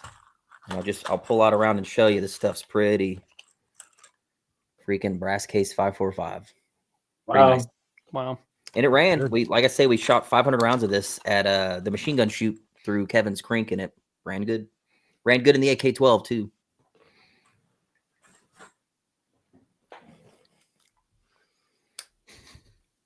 Now let me see. I missed a ton of questions. Sorry about that.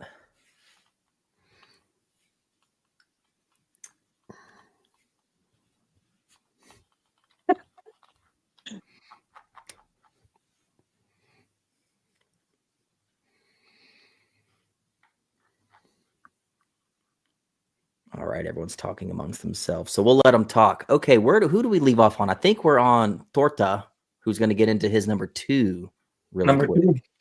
So I think my numero dos, my number 2 is you guys have already talked about it, the Century MKEs, the AP53 and AP51. Man, that thing has been especially the 53, that thing has been on my bucket list forever. I had Aaron at Iron Curtain Customs give me a quote to build one out for me, and oh my god, it was gonna cost me a liver. So I was like, no, there's no way. So I put that on the back burner. But when I saw that at Shot, man, that was like, I'm ready. I'm ready to get one of those. And I love the way that the mags, man, the way the mags, you can couple them together just like the SIG 553. That's awesome. So I'm really waiting for them to drop that. I think well, actually, I take that back. I want to get the second round of them, right? So they can work out the bugs on the first round. And then, yeah, I'm definitely going to run that. I want to run that at, I don't know, what other matches can you run that type of, I guess you can run it at any match, right? Like, you know, some of the. Any match. I mean, I don't think any AK match will let you shoot it, but Yeah. Hey, Cold War would be a great one for that. Oh, man, that would be amazing, right? Cold War. Yeah, hopefully. Yeah, I think there's still enough time to get a second batch one by then. Yeah, so that was my numero 2. Yeah. Ooh, let me go to my list and see what my number 1 is. Jacob has just left the chat, so everyone say night to Mr. Gun Quality Enforcement. All right. No, buddy. My number 2 is probably going to match what some of your number 2s or number 1s are. For me, number 2, I got a picture of it here, was the Clone Correct Bison from LM Ironworks. This is from Taylor McRitter, I believe is his last name. This is something that if anyone is on any of the major Facebook pages, the big AK groups, I believe he maybe puts it on Reddit. He's been showing pictures of this for a long time being built, kind of like how the BSD guys were taking you step by step through the process of the Val. And this is done. He was saying at SHOT Show, like in a few days, they're shipping out the first units. And what's so cool about this is it is not taking anything away from Stuff and Things. They're actually making the conversion kits, which is definitely easier on the wallet big time than one of these. These are like $3,500, but you can tell that this receiver is different. If you see where the magazine is connecting to the bottom of the receiver, there is a chunk of the receiver missing, and the receiver is physically shorter than a normal AKM. So it is very physically different than even a KP9. So they have painstakingly, with a lot of help from AK Builder. Anyone that's built AKs, you're very well acquainted with AK Builder. You probably bought tools from them, probably bought your presses from them, jigs. Without AK Builder, building AKs would be very difficult. And they've helped put this thing together. They're manufacturing the helical mags, the top covers. I mean, just look at the stamping on that top cover. That's pretty intricate. Yep. The handguard, the muzzle device, that's very PP19 specific. This was so cool because it's not a prototype. This isn't something, oh, don't touch it, we don't want it to fall apart. This is our display model. This is a real functioning firing gun that you can buy right now, and it's currently being shipped. Yep. So that was an easy number 2 for me. And just the guy that's building it, you can just tell, dude, this guy has spent many sleepless nights putting this thing together, and it's finally here. Yep. I think he said that someone's going to be running it in the PCC match at Kalash Bash too. Yeah, he'll be at KB. He'll have some of these on at a table. You'll be able to play with them. Maybe he can twist someone's arm that has a live fire bay to maybe leave one over there with them so you can actually shoot it. I have never shot a Bison. I've never even shot one of the Stuff and Things conversions, so I don't know what it feels like, but I can imagine it probably feels pretty cool with that helical mag. Yeah. I think he said the 9mm version holds like 63 rounds. 53. Yep. I mean, think about a competition. Like, you're never reloading. One mag per stage, you're good. So it's pretty freaking cool. And that is, the Bison has been in so many video games. It's just never been available. There's been so many attempts at people making Bisons that never happened. Stuff and Things is really the closest thing we've ever had, and it got real close. But if you want the real 1-to-1 clone, it's finally available.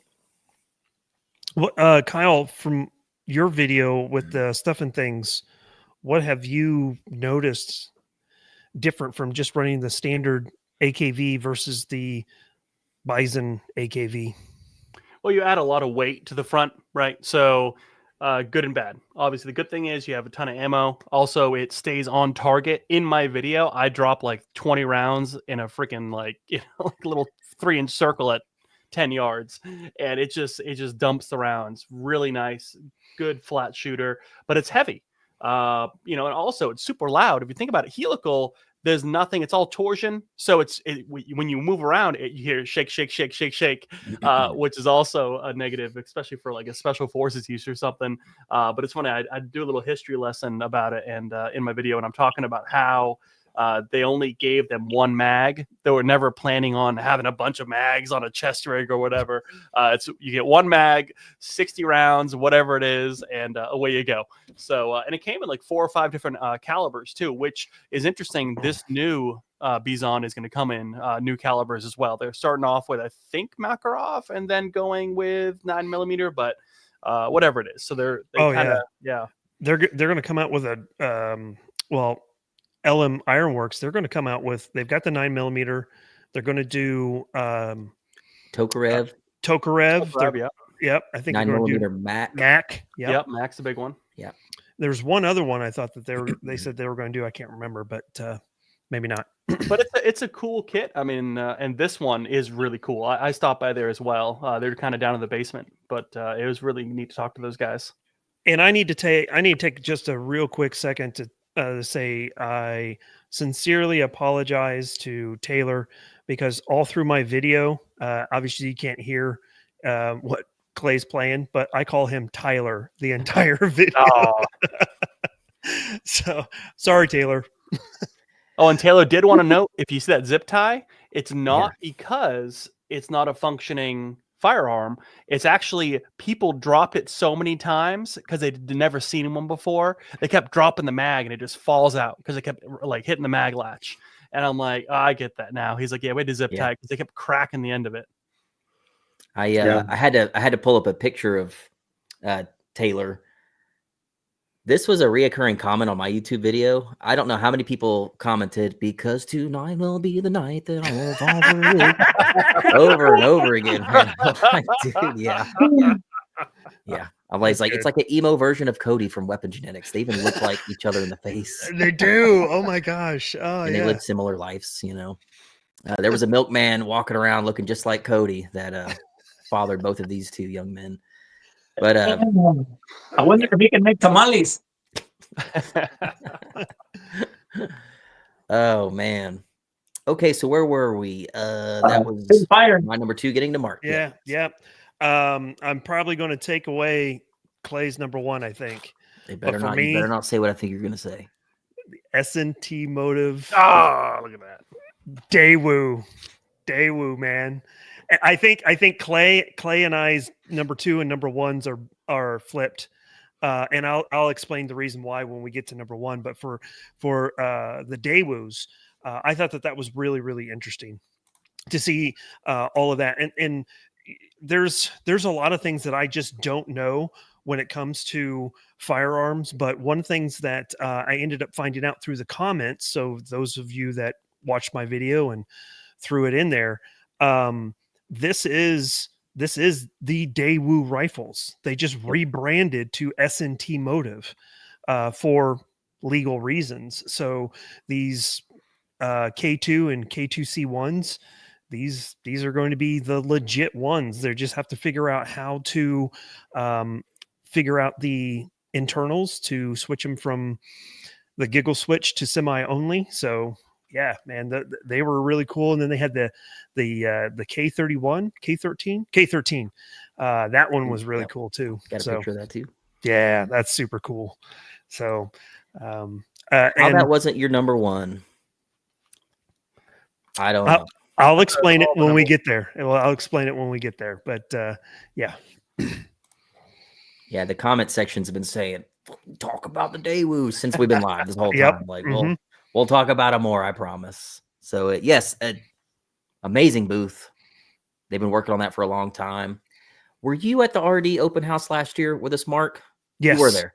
Yep. So these guys were there, and I'll save a little bit of that story for later. But we've known this was coming for over a year because these guys were there talking about it. To see it actually happening is pretty mind blowing. And Yeah. I'm a huge freaking fan of the Daewoo rifle, like big time. I own one. I love it. I've filmed a ton of them at this point. It's an amazing rifle. You have to shoot it to fully appreciate how good it is, how good it was 40 years ago. It's always been good. It's just a great gun. Yeah. One of the things that I found very interesting was they were asking me, the guys behind the counter were asking me, do you think that the K1s would be well received in the United States? Duh. And I was like, yeah. I Yeah. think You they sell guys. for more than the K2s. Yeah. I think there's, everyone would want the K1s, right? Yeah. so I just thought that was super cool. And I've got the inside track on getting one when they get into the United States. So I'm super excited about that. Hell yeah, brother. All right. That's probably going to be a recurring theme as the list continues for all of us. But Kyle, where are you at now? Number 2. Yeah, I think Daewoo's going to be, it's going to be, yeah, you'll see it in a little bit. But yeah, no, number 2 is not the Daewoo for me. Actually, so it's, I was thinking about it because we talked about Century Arms coming out with that AP53. I walked by Yankee Hill Machine, which is a budget option suppressor company, right? And I was like, they might have something new. And I saw someone talking about it, but I didn't really see it until like the third day. Went over there. They're doing a 12 gauge can, but cheaper than any other one and more modular, and it comes in a short configuration, and it takes normal chokes that come with the shotguns. It kind of spins on there just like where the choke would go on. So it's not really a tactical kind of thing, and it's designed specifically for hunters, right? So now you have a shotgun that's more affordable that any hunter can get for their shotgun, and it can also take their chokes. And I thought that Yankee Machine coming out with a 12 gauge like that was really cool. The guys I You remember talked what they called the can specifically? Man, I just called it in my review like it's 12 gauge modular can. Okay, Actually, no, there's a name for it. It's on my thumbnail. I think it's called Okay, so what you is got it a video. called? V12. Got it. Yep. So it's the V12. And like I said, they had a small booth in one of the other rooms, not the main floor, not the basement, but yeah, there it is right there. So it's short. You can knock out the baffle sections essentially and knock it down a little bit, and then install your chokes on the end. And the length is based on these 2 rods, so it's very user serviceable.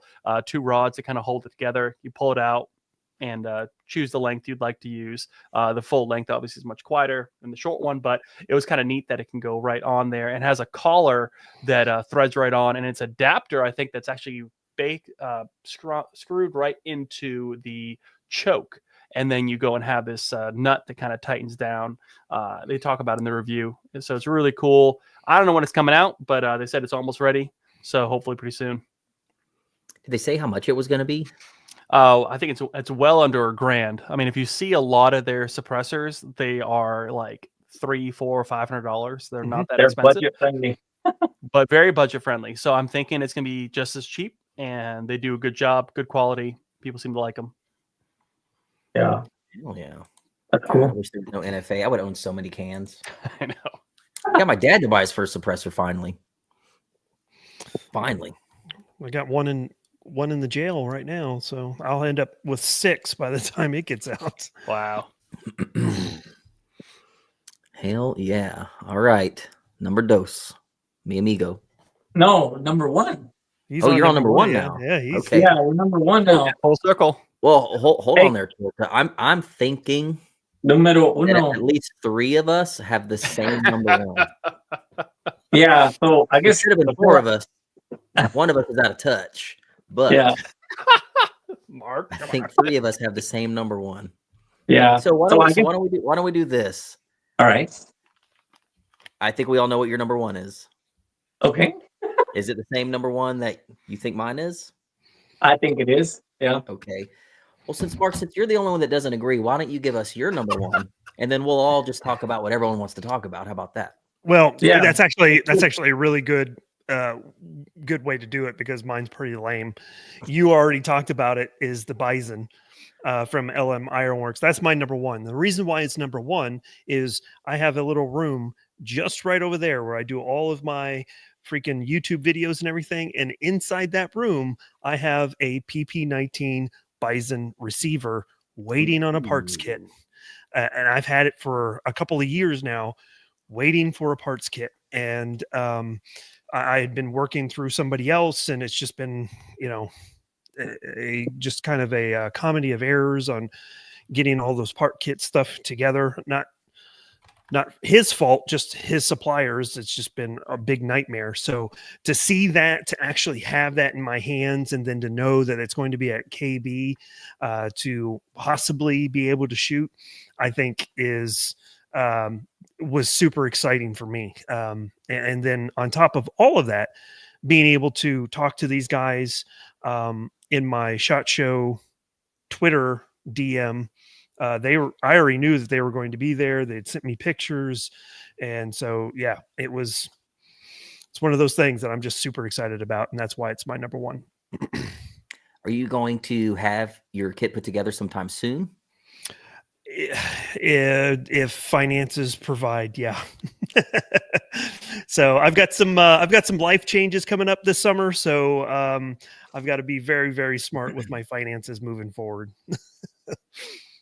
Well, yeah, I think, man, it had to be a toss-up. Like, it, for everyone's number one, I think if you would have asked anyone that went to SHOT Show that might be into the kind of stuff that we're into, it would have been Bison, AS Val, and the Daewoo stuff. Those were probably like everyone's top three. That's all I heard anyone talking about. But I got to say, Mark, I've agreed with everything so far, but you're wrong about what the number one is. And the chat has known since we've gone live. They're like, we can finally talk about it. Obviously, it's the S&T motive, dude. It's the Daewoo's coming back, brother. Daewoo. Yeah. Mainly because of the price. Rodrigo. No, that's a good point. Yeah. How was your visit to the S&T booth? Like, lay it on me, dude. Man, so I remember that was day 2, right? And I was down there because I was looking for some grub. I was looking for some food. Yeah. They were right next to the food court, and then I stumbled. I saw them, and I was like, "Wait, doesn't Clay have one of these?" And I was like, "Holy crap!" And I remember texting you right away, like, "Dude, you got to get down here right away. I can't believe that this is down here." So I was pooping. I was like, I'm coming right now. I'm coming, yeah. So anyway, I talked to the guy, and they were very shy. The people there were very, very shy. Yep. And so the one guy I talked to, he didn't want to be anywhere near the camera at all. And he did mention $1,200 for the K2. And he told me they're going to start taking orders in June and deliveries in December. That's what he told me. And man, I was just like, when I held the K2, I was just like so impressed with it. Doesn't weigh anything, guys. It's like super light. Now, I haven't shot your rifle, Clay, the one you got at the gun show. I haven't shot that. I know that's a 200, right? A DR200, or it's DR200, which was a band compliant version of what you're seeing here. Yeah. So I haven't shot that, but when I held the K2, I was like, man, this feels so light. So the K2, the K2C1, and the K13 are they're all on my bucket list. You know, I like them shorty boys, and man, that K13, oh my God, that thing, it's just chef's kiss. But yeah, all 3 of those are on my list, and that's my number one pick. Yeah, it wasn't just the Daewoo. Like, I would have been happy if everyone's like, oh, dude, the Daewoo K2's coming back. It wasn't just the K2. Yeah. Something this country never got. We got a K2. Like, the K2's not really super special in this country, but they're worth a lot of money. But we never got what Mark's holding right now, the K2C1, which is the more modern, fully flat top 1913 version. We never got anything like that. Yeah. This happened way after Daewoo stopped selling to us dumb Americans with our stupid laws. that make them neuter their guns so much. And then the freaking even newer short stroke tappet gas system, K13. And they want to bring that in too. And that is cool. That is like, it's like a Korean HK 416. It's just so stupid cool. Yeah. That one's on my list for sure. Yep. So cool. But I think the most important thing here, I think what most people got excited about was like the OG version of the K2. Yeah. And then they threw around the price. They said they're shooting for $1,200, which is what I paid for my band compliant DR200 that I needed to deban with several hundreds of dollars that I probably have about 2K into now to get it to like where it's shootable and enjoyable. $1,200 for a K2 is so special. The people that left comments on my video that were like, oh, $1,200 is crazy. Like, well, then you have no idea what you're talking about. Yeah. On Gunbroker, on Texas Gun Trader, there are K2s available right now between $3,000 and $4,000. They're 30 to 40 years old. They came in the 90s. Who knows how many rounds you have through them? That's what they sell for. You're going to be able to get one at a fraction of the cost, made by the same company that was making them in the 80s. The company has not changed. He was very clear. I think we all asked, like, what is S&T motive? I think that throws a lot of people off because it's not Daewoo. Right. Daewoo was broken up during the Asian financial crisis by the government. It split it up into a bunch of smaller companies. S&T motive was the piece that was broken off to make automotive parts and the guns. They never stopped making the guns. They're just split off from the company that once was a major conglomerate called Daewoo. So you're not buying from some new company that just sprout out. It's the same. It's the same quality. It's the same manufacturer. It's all the same tooling. It's all the same. And they're setting up shop in Nevada. These guns are going to be made in Las Vegas. Yeah. And they're going to sell them for $1,200 freaking dollars. It's unbelievably cool. Yeah. Their three divisions are mobility. So it's S&T mobility. Then they have defense, where all the rifles land under that. And then the last one is semiconductor machinery components. So yeah, these guys are legit. That guy's face. I know. He's Yeah, going, all our faces. he's going, is that a K1 there, brother? Oh, damn. I made the same face when I walked up. I made the same face as that guy right there, dude. I had to go clean my pants. That's dude mid squirt when he walked around the corner and saw the freaking K2C1 for the first time. I forgot I was hungry. I was like, holy shit, what the hell is this? I think the Daewoo, it's something where, I think it was my number one as well, obviously, right? So with that, I went over to that booth and I'm like, man, the Daewoo, it's been in a lot of movies. You hear about it all the time. Like the South Koreans rave about it. They really do like the platform. No big issues. I mean, it's something where it came in, I think, right after the M16s they got probably from the US 40 years ago. So that was the next thing they got, was their own homegrown. Very exciting for them. And with that, this company is also bringing in parts, because I was drilling them questions like you guys were. I'm like, so what's the plan here? Are we going to get parts too? Like, this isn't AR parts. There's nothing compatible really. He's like, oh yeah, we're bringing in parts. We're going to have all this stuff on the website. We're building the website now. We don't even have a website right now that's really that good. And he's like, look at this wall behind me. And I know in Mark's video, and I think your video too, Clay, the wall has this list of firearms, the history from South Korea. He's like, maybe 5 or 6 of these things we're going to start bringing in. I'm talking about like SMGs, like what was it, like the K7 or something? What's that? Let me show you a picture of the freaking K7 if you've never seen one. Yeah, take a look at this guy. They're going to probably bring this in too down the road. And I'm like, you guys, this is a gem, this booth down here. Yeah, just flooded from SHOT Show. Let me show you the K7. Yeah, that. Crazy. Check this out. Damn. That's wow. like their version of an MP5 SD. It's a K1 that takes Colt mags, just like the Colt 635 that they just stuffed Colt mag, that they stuffed 9mm Uzi mags into. It's like the lineage is there. It's just like Kyle said, like South Korea They were getting M16A1s for a while, and they wanted to bring all the manufacturing in-house, so they designed their own thing. That's why the K1s and the K2s kind of have like an old school Colt aesthetic. Same color, same material, same mags, same controls somewhat. So then, like, when you see how Colt adapted 9mm their guns, they basically just did the same thing to their K1A1s, and they made the K7. And damn it, does it look cool, dude. So cool. We never got this in this country, and they said they plan on bringing it. They want to anyway. Do it. A Bring them all. nasty looking little gun, dude. Yeah. Sheesh. Those look good, man. Yeah. And the booth is right next to the cafeteria, like Rodrigo said. So I got some pizza after, and it was a good day. It was a good day. Well, so one of the interesting things was I was in Korea in 2002. I was stationed in Korea for a year, and I saw these things all the time, but I didn't understand what I was looking at the time. I really wasn't. I was into firearms, but not like I am today. And I really missed an opportunity to dive into the original, Daewoo freaking K1, K2s, because I was around them all the time. I'm just like, oh yeah, look at that, just kind of knock off of an M16. Little did I know. I think someone said it earlier.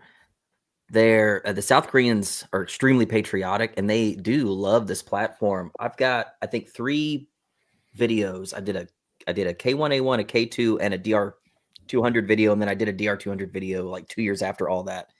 Every time I've uploaded a Daewoo video, there's at least 100, 200 comments of people in South Korea that are translating over to English, just saying how much they appreciate Americans seeing how good this gun is, because they love it. I mean, the South Koreans come out in full force anytime I upload a Daewoo video. So much, in fact, there was this AI-generated South Korean YouTube channel that's huge. Every time I'd release a Daewoo video, they'd send me a DM, and they're like, can we use your content? They'd use AI to, like, chop and screw it, make another video, and in Korea, it would get just a bajillion views. And they're like, oh, fucking the Clayco likes our gun. And all these other, like, people that are making Daewoo content, it's just cool how much they really love that other countries really get down with Daewoos. And they really are super fun to shoot. Super reliable, robust, long stroke gas piston in the K2s, tunable gas blocks before like anyone was doing that shit. They did that way back when, and they're awesome suppressor hosts. Yeah. Awesome guns. Do you guys have any honorable mentions? I know we did top 5, but do you have any honorable mentions? I do. I think I might have said them all. Let me check my list here. Stephen Things was one of them. We've covered them quite a bit. Yep. The Dead Air Sandman X was the can that got me most excited about a new can, just because I trust Dead Air. I've got a lot of their cans, and now they're finally doing 3D printing. The T48 was one of them. We talked about that. The Zenit clone, handguard. Those were all my honorable mentions. The TSOS military, what was it? Military Arms Corps that makes like their own Mac 9 and all that, right? So they're coming out with a Scorpion clone, which I thought was kind of interesting. Not interesting enough to really make my list, but it was definitely an honorable mention. Scorpion clone with a T. It's a T charging handle too, not a side charger. They needed to change the variant just a little bit. Yeah, see, mine, we've already talked about it, but the Kel-Tec, that's how Kel-Tec pistol was pretty cool to shoot. It's wonky. Shooting it gives you a false reset. You actually have to reset the trigger all the way before you can pull it again. But you'll feel, as you're resetting, you'll feel a click, making you think that, oh, okay. And so if I ever were to upload a video of it, you'll see me like flinching, thinking that I'm ready to shoot again, and it's not. So yeah, but yeah, that was pretty cool. So there you go. Double action only, right? Correct. Yep. Yeah. Yeah. So I think my honorable mention was the and so I guess I don't know if it should be on the list, but the guys at B&T say they're really close to getting the 550 lower. So that 550 lower would take the original SIG 553 mags. And I can't wait for that thing to come out. So it's coming. They just didn't have it there, but that's what I'm waiting on. That would be amazing. And correct me if I'm wrong, with SIGs, the lower is not the serialized part; it's the upper. That's the gun. Correct. So you Yes. could buy some cheap SIG 5.56 SWAT that like nobody wants, Right. pick it up for cheap, and then couple that lower onto it and have a real rock, well, as real as you can get, real rock and lock SIG. That would be cool. See.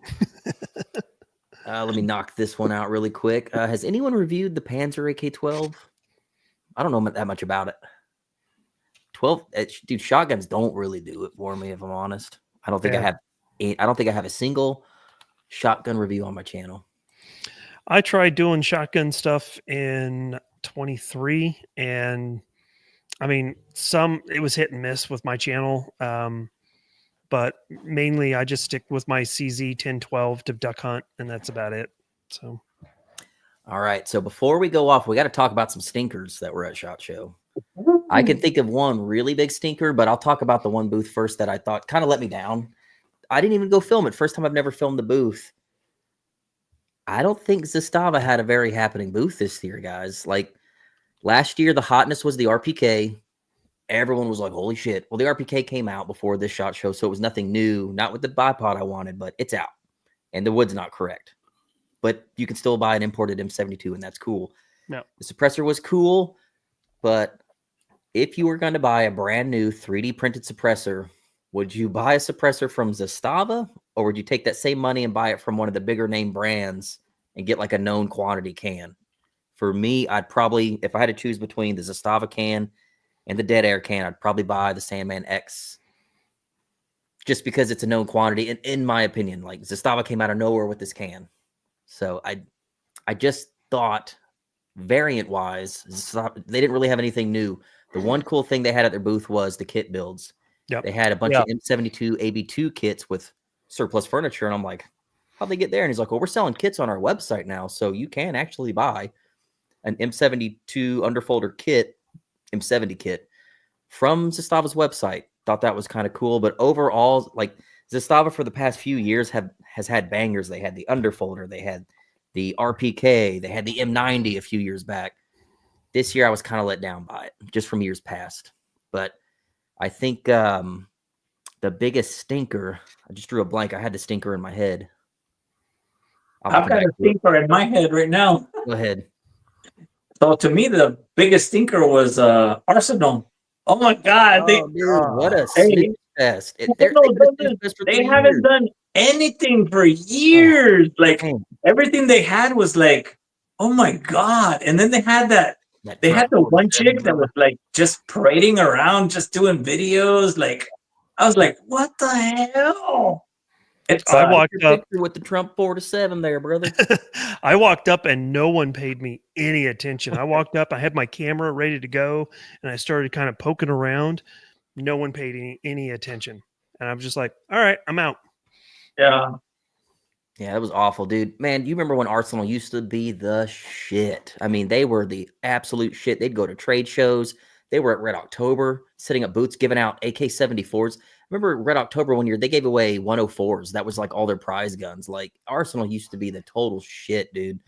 Now, what was it? It was the AK-20, which is like this SBR. They're basically getting rid of all the underfolder milled guns that no one's been buying. That's why they've got the 2 QD points at the back of the receiver.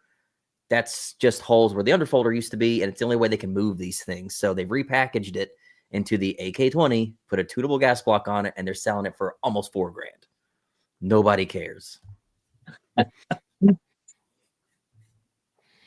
Yeah, someone just called you. You just missed your timing was bad on the rant. I just ranted about it, but nothing special, dude. If you're gonna spend that kind of money on an AK, you're getting into boutique territory. You're getting into like Meridian Defense. You're getting into a Bison. You're getting into, I mean, shit, for what they're charging for those things. Wait and buy an American-made SVD. Those things aren't gonna sell. They were cool when they started talking about them like 3 years ago. Why they're just coming out with them now, I don't know. They should have just jumped right to a 5.56 variant, honestly. Maybe it would have been exciting. Yeah, for sure. I would tell you that my biggest letdown, and it's been 2 years in a row, has been Daniel Defense. Freaking last year, they came out with the revamped H9, and it just like fell apart. So they had to like do an upgraded version just to fix it. And then this year they come out with a $2,000 9mm PCC. I'm like, okay. I mean, it's a PCC that's basically the same thing as a SIG MPX. So, But it has the hydraulic buffer. Now, is oh that worth $1,000 extra? wow, yeah, you got me there. Instead of a short stroke gas piston operated system in the MPX, we're going with a hydraulic buffer. Yeah. Cool. Thanks, And it was guys. announced last year too, so it's like they're trying to remarket it this year, and it's like, Yeah. it's like, whoo. Yeah, Daniel Defense. I mean, I've got one of their Mark 12 uppers, and it's probably one of the more accurate AR rifles that I have. But outside of that, I'm done with Daniel Defense. I have no interest in whatever. I mean, if they come out with something cool, great. But after the H9 and now this, I'm just like, okay, whatever. Rodrigo, I remember what my stinker was, and I cannot find I don't think a single person filmed it and put it on the internet. Oh, really? Oh, wow. I'm curious now. So Rodrigo was telling me when we were over at the Caesars Forum, which is the other like half of SHOT Show. He said, "Hey, there's this company called Bronco, and they've got a bunch of AKs, and they're making Zenit clone stuff." And it was this company called Bronco. I can't find anything on Google about this company. Nothing's pulling up, so you'll have to take my word for it. It's awful. On my YouTube, Clay. If you go to my YouTube video. Oh, okay. All right. Yeah, go to the. I did a tab on it. Yeah. No, not a short. It's see this video I'm pointing at right here? Click on that video I'm pointing at on my screen. And then I put a link to it. You don't have to go through the whole thing. You can go. What is it called when you timestamp it? I timestamped it. Chapters or whatever. Yeah. I did chapters on. Oh, thank God. Yeah. Okay. So here's what you can't see. It was this. What were they? Turkish? I don't know what they were. I don't know. They called Bronco. They had an array of boomer guns, shotguns, deer rifles. They had a bunch of AKs. Like they've got like a Midwest Industries ripoff here. They had some Zenit Co. ripoffs. What was so crazy? I don't know if you got close enough to show it. Did you?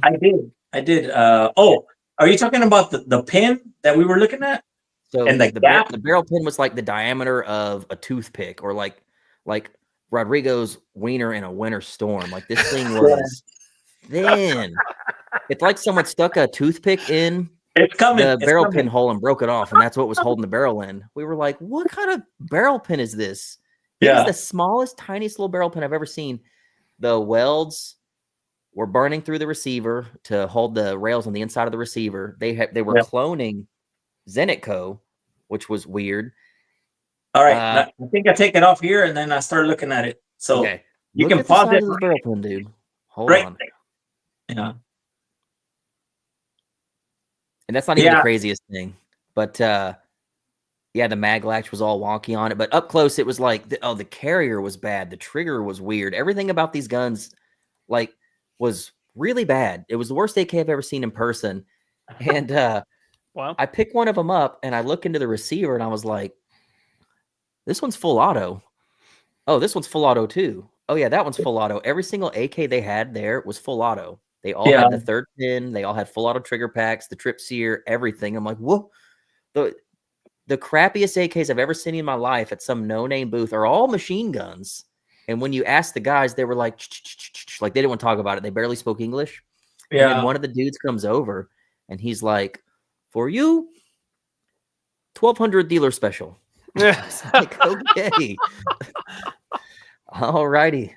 They were awful, dude. God, I wish that was my biggest regret from SHOT Show was not filming these things up close, because, man, they were terrible. It would have been worth having them to come to KB just to throw them to the wolves a little bit. Like, it was bad, man. Yeah. It was awful. Wow. So that was my biggest stinker, but no one cared. No one talked about it. I have no idea who the company is, where they come from. Don't know. Yeah. But hey, that's another company cloning Zenit Co. So add it to the list. There you go. Oh, Syndicus, did you go talk to these guys? I need the inside scoop on these guys. because those Garlic AKs was were over there at Syndicus. terrible. Mm. Kyle's like, I don't get it. No, I had a couple of stinkers actually. So Turkish as a theme, I think was a stinker. About half the guns that I tested are Turkish, and I know Mark, you're the kind of the same way. Yep. They either don't function well or they're almost dangerous. And I think a lot of people buy them up, and it's like some of the stuff, especially like the shotguns, can get pretty sketch. Lever guns can be pretty sketch. So I was kind of sad to see so many companies going the Turkish route still. When you could easily bring it in house, try to figure it out, maybe charge a little bit more for quality, whatever it is. But like PSA with the lever guns, I just think that could potentially cause a lot of problems with that line. And I hate to see that because it has some really, really cool looking, like you said, wood threaded barrels, like short magazine tubes, like some really cool like hunting models too.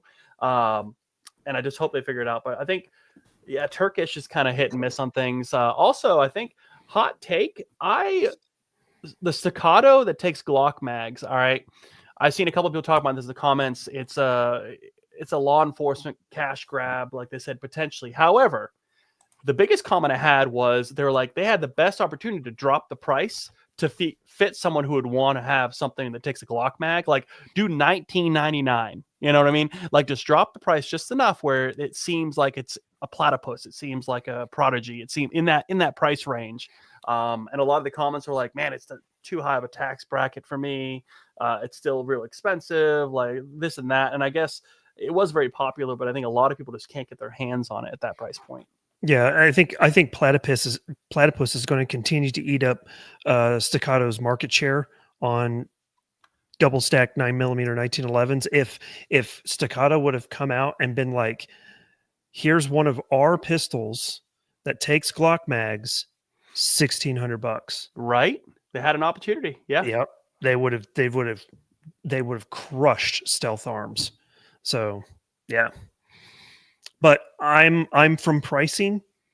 So that's my day job is pricing. So I know that when you get into a bidding war or a pricing war like that, it usually doesn't end well for the more premium company. Yeah.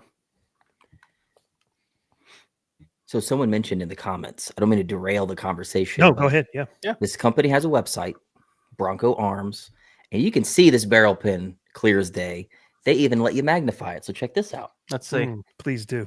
So here's your gun, that 7.62 by 39. Barrel length's 16.1 inches. Capacity. Okay. Here we go. Look at that dinky little gap thing. in there too? Yeah, and look at the weird gap between the trunnion and the sight block. But look at that barrel pin. Gotta get my bifocals out. I don't know if you guys can see that, but it's tiny. You could rebarrel this thing 1,000 times because you got to keep stepping up that pin. That is the smallest barrel pin I've ever seen in my life, dude. Yeah. Got a few forging imperfections there. No big deal. Yeah, these things were awful, man. I think I took a picture of it, Clay, but it's on my phone, and right now I'm streaming or doing my thing through the phone, so I can't send it to you. Oh, dude, so awful. Is the barrel a different color? Do they spray paint the barrel just for fun? No, I think it's all the same. It's same. Yeah, man, dude, it was so bad in person. It was awful. How's the wood? I mean, at least have like decent wood, or I don't think any American. I have no idea. Maybe I'm going to find out where this company's from. I'm going to look around on their website, but other than surplus wood, I think a lot of companies have tried. PSA, Riley, Century, doesn't matter. No one's really pulled off the authentic surplus laminate wood look other than the surplus laminate wood look. Nothing looks as good. I will say the WBP stuff is the best I've seen.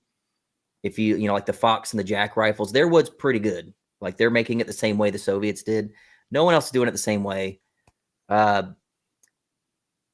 think Zastava is doing the best wood as far as like solid hardwood. I think it looks great. But all these people trying to like clone the Russian laminate, no one's really pulled it off. Yeah.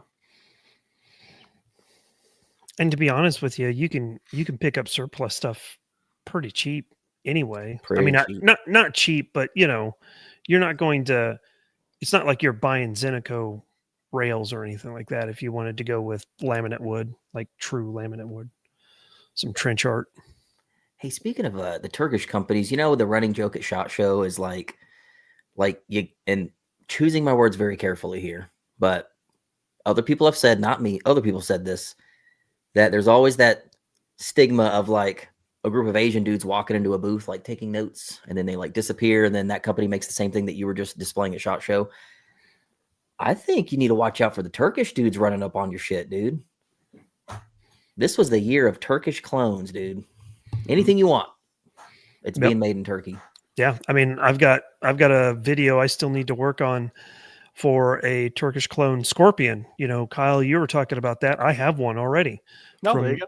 Yeah, from GeForce. It's a all metal Scorpion clone. It's probably the same one from Mac. The exact same probably all is. metal. Yep. Mm-hmm. $500, like the cheapest. Yeah. Did my Jew homies at IWI have anything good? It was all the same stuff, but this ties into some other cool news. I don't know why I didn't talk about it earlier. They had a bunch of their IWI is doing like this custom shop thing. So they've partnered with Pro 2 in Phoenix. Pro 2 started off as Pro 2 Customs. They made a huge name for themselves being like the place for Cerakote. They're probably the biggest name in Cerakote application in the country. So they're super tight with IWI now. And IWI is sending all their aces over there to have like custom shop work done. So what would you liken that to? Like, I don't know. Maybe when Arsenal was doing all the Legion stuff, their custom shop stuff, they would have special variants made. So IWI is doing that where they're sending aces over there. They're getting Occam blocks put on with tunable gas. They're getting special barrel links done, pin and weld, special paint jobs. Pro 2 is the custom shop for IWI now. So they had a whole wall of awesome paint jobs, awesome Really stuff. cool. And to piggyback off that Occam thing, I think everyone in this comment section, most of you guys here now know Occam Defense. All those Rifle Dynamics guns, the quick hatches, they're all using the Occam rails, those free float rails. People are very familiar with those. The Occam gas block that's tunable. Occam's been a household name in the American AK market. Well, he just sold the company, no longer owns it now, Brian. He's no longer owning it. Oh. Jomo from Atlas Defense, formerly of Red Jacket Firearms. I think we all remember that show. Oh, wow. With Uncle Touchy. Mm-hmm. So Jomo with Atlas, that's been in his rearview mirror for years. He's had his own company for a long, long time. He's a very well-respected guy. He's super tight with Brian at Occam, so he now owns Occam Defense. And he was there kind of pimping that out, telling everyone, hey, you know, we got big plans. In fact, he was actually the one that came up with the idea for the Rook, the AK Magwell for all the Ruger Americans. That was a Jomo idea that Brian was producing through Occam. So he's been buying the company for a while now. That's why we've seen Occam really come out with some really cool shit over the past year. Jomo's been pumping a lot of funds in and ideas. So that's kind of cool. I think we're going to start to see a lot more Occam Defense stuff through Jomo, through partnering with Atlas Defense. So that's pretty cool. But for everyone that's been following Occam, Brian no longer owns the company, but I think he's staying on board in some capacity. So hopefully we'll see a lot more cool stuff. And what's really freaking cool, I don't know how they're going to pull this off, but Jeremy Gresham at IWI said, if you were to bring your Galil to Kalash Bash, to their booth, they will swap a tunable gas block on it for you at the event, like within 20 minutes. That was news to me. Nothing like that's ever been done at KB before, but they say they can do it. So you can literally have a tunable gas block installed on your gun. They're going to have presses, all kinds of shit. I'm curious to see how they're going to pull that off, but well, hey, man, there was, do it. Man, I don't know. So I'm not very familiar with the Galil, you know, the Galil Ace, but Neil was showing me the kind of like the adjustable gas block sleeve, very much like the Zastava M90 that you can buy, like the 5-port version on like Reddit or whatever. Freaking, they now have something for the Ace as well that Pro 2 does. So is that the same thing? Is that you still have to press on the freaking front gas block and everything? Okay. So that's basically an Occam block that they're now pressing on, but it completely swaps out your factory gas block to this new combo block. And it's very much like a SIG, a Daewoo. Yeah, a SIG and a Daewoo have a very similar tunable gas block. It's basically just your 90-degree gas block with your hole, and it has a gas key that plugs in. That's got holes in different sizes all the way around it, and you're turning into those holes. Nothing like that's ever been available for a Galil Ace, and now it is. And if anyone in the chat's ever suppressed the Galil Ace, they're very, very overgassed. Certainly the 7.62s and the 308s. It's like not even fun to suppress them. The 5.45s, 5.56 is not so bad, but without a K&S piston, you're kind of shit out of luck. Or if you have like a flow through can. So this is really cool. Aces are very popular. They're not going anywhere. They're awesome guns. It's just cool having some more aftermarket for them now. Yeah.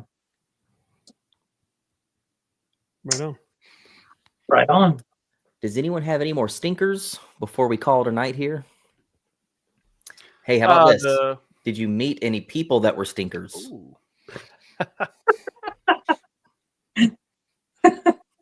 It's the same person every year. Who is it? Wait, don't say it. Oh, wait, go ahead and say it. Well, Kyle knows who I'm going to say. Freaking, we shared an elevator with him last year at the guns.com party. My precious. Oh, Every year it's the same. I had to point him out to Nan because we always, we were talking about, I don't know, we were talking about something about, SA stuff. And I was like, oh, speaking of which, look at that guy right there. Every year the posse grows. What is it, 40, 49, 47 people now? Yeah. So it was not very. Go ahead. Go ahead. I was just going to say, for people who don't know who I was, yeah, Joe's got it. I see it. Aaron Weinstein. Yeah. Oh my god. Hey, I will say that Hop is really weird, man. That's Hop, that's yeah. Oh, I one forgot weird about that dude. interaction. Yeah. Guy is like, I yeah, hope he doesn't watch this. He might watch this. I don't know. But Rodrigo and I both met him, I think, within like 10 minutes of each other. We were doing about all the filming at the PSA booth. In fact, if you watch my video where I'm interviewing Cameron, you can see I'm like back to back with Hop. He's interviewing Justin, I think. And when it was all said and done, I needed to like get out from where I was. And I'm like, hey, oh, Hop, what's going on, dude? I've been meaning to meet you. And it was this like that was it. It was a quick head nod. And I was like, all right, I'm just going to back on out of here. That's about how it was. And then Rodrigo looks at him and goes, oh my God, your eyebrows are real. Oh man. I couldn't believe he said that to his face, man. Yeah. Yeah. But he was nice, but he seemed just a little bit socially awkward. yeah, he did. We've talked He through did. DMs, like he's perfectly nice. Just in person, he was a little off. That was my same experience with Brass Facts too. Last year I met him at PSA, introduced myself, told him who I was, and he was just, I gave him my card and told him, I was like, I'm kind of out that way sometimes. I'd love to, get with you and go out to the desert and shoot or whatever. And he's just like, yeah, okay. And just like walked away. I was like, okay. How about when Rodrigo was good and liquored up by the time we got to the Brownells booth? Rodrigo was lit when we got to the Brownells booth, and they had just announced like the BRN #3 with like that big rubber puss on the side of it. And we were all over there like jamming our fingers into it. And Kevin's like, hey, this one's ready to settle down. And the Brownells people were not happy with what we were doing. So Caleb Savant, who's like the guy that looks like he was AI generated. Yeah. You see on all the Brownell stuff, he had like a line of people and he was doing some meet and greet. Well, Rodrigo, good and liquored up, is like in line, and he finally gets up to the booth. And what does he say? He goes, oh my God, you are so dapper. Oh, just boogling over him. He always looks so clean in his videos. I was like, dude, this guy's for real. Yeah. I tell you, I love Caleb. I was talking to Mike at the Dead Air booth, and all of a sudden he like comes up and stands like right behind me waiting to talk to Mike. And Mike's like, oh, hey. And I turned around and I was like, hey, what's up, Caleb? And he's like, yeah, I came here to meet my two favorite people. And I was like, oh, you're not talking me? You're not talking about me, are you? And he's like, yeah, of course I am. And it's like, he's just such a good dude. I mean, just like freaking Rodrigo has positive as Rodrigo is. I will say that that's been something I really love about you, H-Town, is that just how you make me laugh all the time. And Caleb's just kind of that same type of personality too. So Oh my god. Yeah. Hey, when we were at the what is it, I don't remember, the Insight one, the Houston one. Remember we were sitting there looking at the Dragunov, and then Mac shows up, and Oh, I yeah. turn around and I look at Matt and I bust a nut. I was like, oh, Rodrigo got a real big pecker when Mac walked up. Like I was like, bro, do you hey, and then right away? Calm down, dude. hey, Like, so I I'm was taking the holding this picture. thing. I'm taking a picture with Mac, and I was like, hey Mac, I've been watching your channel since I was 3. I just love the screenshot of Clay holding the SVD and Max like hovering in the background, and it went onto the AK forum, the AK Files Facebook page, and I'm just like, oh, Everyone's like, "Don't let them buy them and raise the price again, like he did with the Hungarian models." Right, dude? Don't let them do it. Rodrigo, where's the picture? You don't have the picture of him up on your Instagram. No, I haven't posted pictures yet. I need to post it. Yeah, Yeah, I he need to screamed a post little picture. bit, dude. Like I was holding the thing and Max like Oh, right there, and Rodrigo Clay, didn't know it's how to on- act, dude. Clay, it's on the YouTube video on this one. If you go to YouTubers, it's on that. Just click on the YouTubers tab, and he's there. Do you have it labeled with your timestamp? Yeah, so if you click on YouTubers, there's not very many people in there, but he's like the second person on it. Oh, YouTubers. Got Yeah. it. Yeah.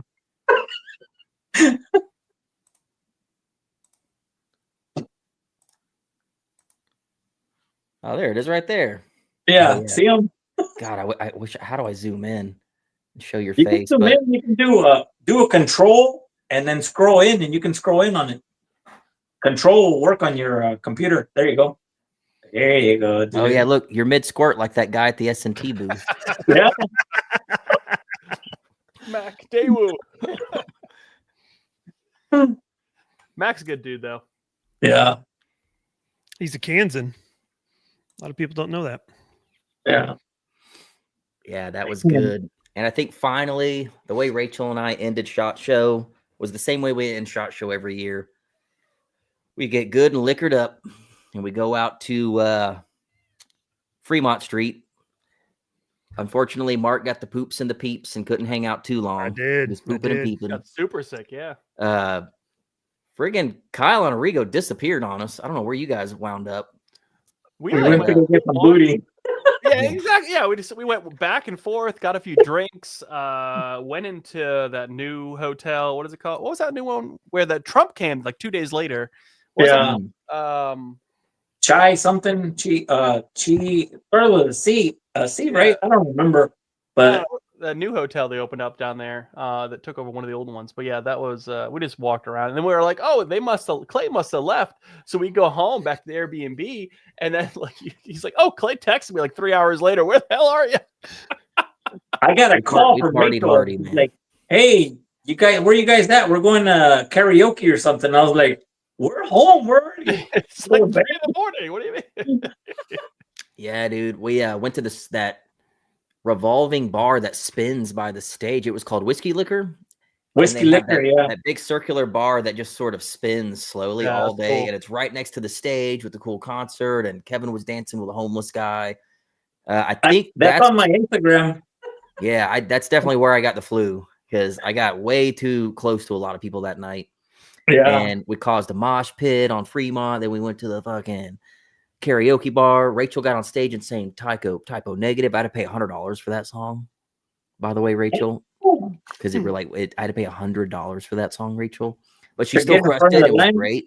Yeah, I cut her in line. I paid $100 to cut the line. Yeah.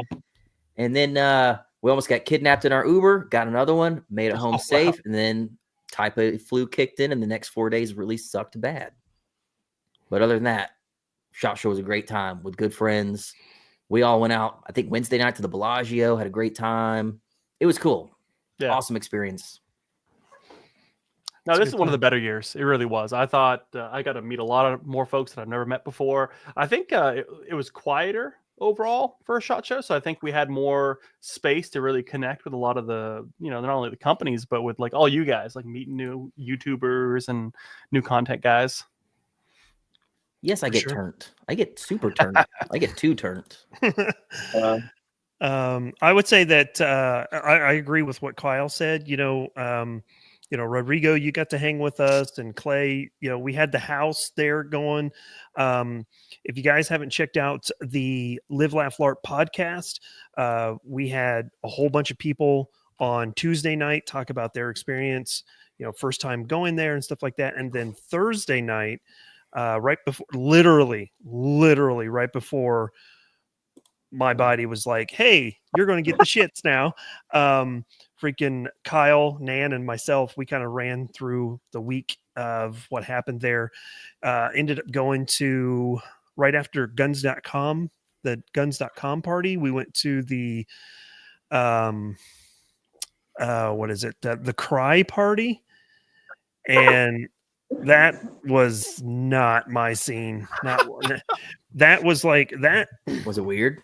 No, it wasn't weird. It was like a rave had been going on all day, and we got there right as everybody came off X. It was just like the energy had been zapped out. I mean, I thought this was like an exclusive thing. You had to have an invitation to get into it. Man, we just walked right on in. Everybody could have came, but whatever. I just really enjoyed, hanging out with Kyle and Rodrigo and obviously Clay and Rachel and everybody. And then we got to guns.com, got to hang out with Greg from OG's Danger Show. So that was, it was good times. Good times. Getting Hello spanked. and welcome to Firearm Freedom. Yeah, right. Hello. Man, that dude was so cool. Yeah, he is. Joe's the best. Yeah, when we met him at the remember he had a guy with him, right? He had some guy showed up with him, and I was like, trying to give him my little business card, right? And then he's like, "Oh, we subscribed to your channel on the way over." I was like, "What?" Sweet. Oh, check this out. There's people doing it at the bar. Oh yeah, I saw was that. trying to hit the punching bag. It stole all my thunder, honestly. This is like that was like 3 a.m. when I was calling you guys. Like, where the fuck everybody go? It's only 3. It's only like 3:15. Oh my god. Kevin and MK3 dancing with the homeless guy. We tipped him, by the way. Yeah, I gave him some cash. Don't worry about it. And I'll show you the moment when I got type A flu. It's very distinctive, but I tipped the guy, but I got the flu. Oh, this is my spanking. Steve Aoki, not really, but it's close enough. Right there. That's where I got the flu. Go back. Did you see that one? You missed it. Way too close to that man's anus and got the type A flu. Well, no, it was a really good time, guys. It was nice meeting all of you guys, and I really loved all the man, just going there for the first time. Like, you guys were a wealth of knowledge. You knew where everything was at. You like, hey, come up here. We got that free breakfast the one day. Yeah. You're like, hey, yeah, let's get that free breakfast. And then upstairs in the media room, they had drinks, coffee. I mean, it was very nice. I will say, I think on my last day on Friday, the Venetian has like a whole nother food court. And I was just exploring. I was like, wait, what's up here? And then I went up there and I'm like, oh my God, this whole time we've been eating these crusty ass burritos. And we could have walked up and gone to the Venetian food court, and they had good food up there. I was like, yeah. But those tacos, man. Oh, the tacos down the strip, yeah. Oh God. So good. On the second night, those are called tacos el gordo. Tacos el gordo are the best. Fantastic. And you got chef's kiss. So yeah. Good. The German bistro that you guys took us to was amazing. Hofbrauhaus. Yep. Fantastic as well. That's a staple every year. Yep. Yeah, I'm going to go back next year. Tacos El Gordo, best tacos in Las Vegas. Dare I say the Cleaver. If you like, oh my God, Cleaver was the Cleaver. always amazing. Waiter could have been better, but the food was good, and our Colt 45 served in wine glasses was awesome. Awesome. I had a great time with you guys, and can't wait to do it again next year. Yeah. Shot Show just can't come back soon enough. And with that, I think that we need to wrap this thing up. We've been going strong for 2.5 hours. We've had almost over 300 people watching this entire time. Still 260-ish people watching. Thank you guys for spending your Sunday night with us. It's much appreciated. I think we should definitely get these 4 guys together again. You guys clearly liked it. And I'm sorry if we didn't get to all of the questions and comments. We'll get to them next time. I think we'll go around the table. Everyone's going to plug what they're doing, what you got coming up in the future, where people can find you. I'll start, and we'll do the same motion we've been doing. All I can say is go to Kalash Bash. Every single video I've put out for like the last 2 months, it's linked in the descriptions. You can go to kbtx.com. We still have subgun competition tickets. We still have general admission tickets. Campsites practically almost sold out. If you want the best part of KB, go buy a camp pass like right freaking now. We're dumping everything we have into the concert. It's going to be an amazing concert. We're going to do the prize ceremony at the concert this year, Saturday night, so you don't have to wait Sunday to win stuff. I think that was a good idea.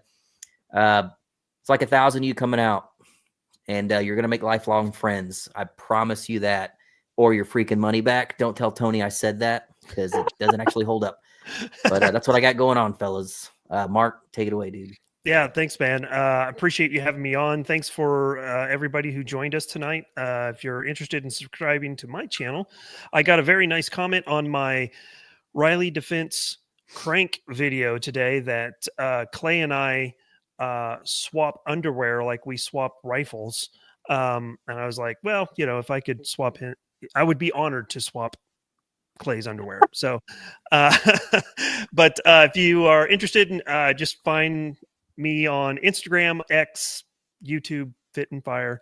Got a lot of battle rifle videos coming up. I got a lot of PDW videos coming up, and a lot of suppressor stuff on top of the Kalash Bash and Kalashnikon videos that will be coming up as well. So those are always a great time. Thanks, Rach. I see you posted the link. Hell yeah. What about you, Kyle? Yeah, no, thanks for having me, guys.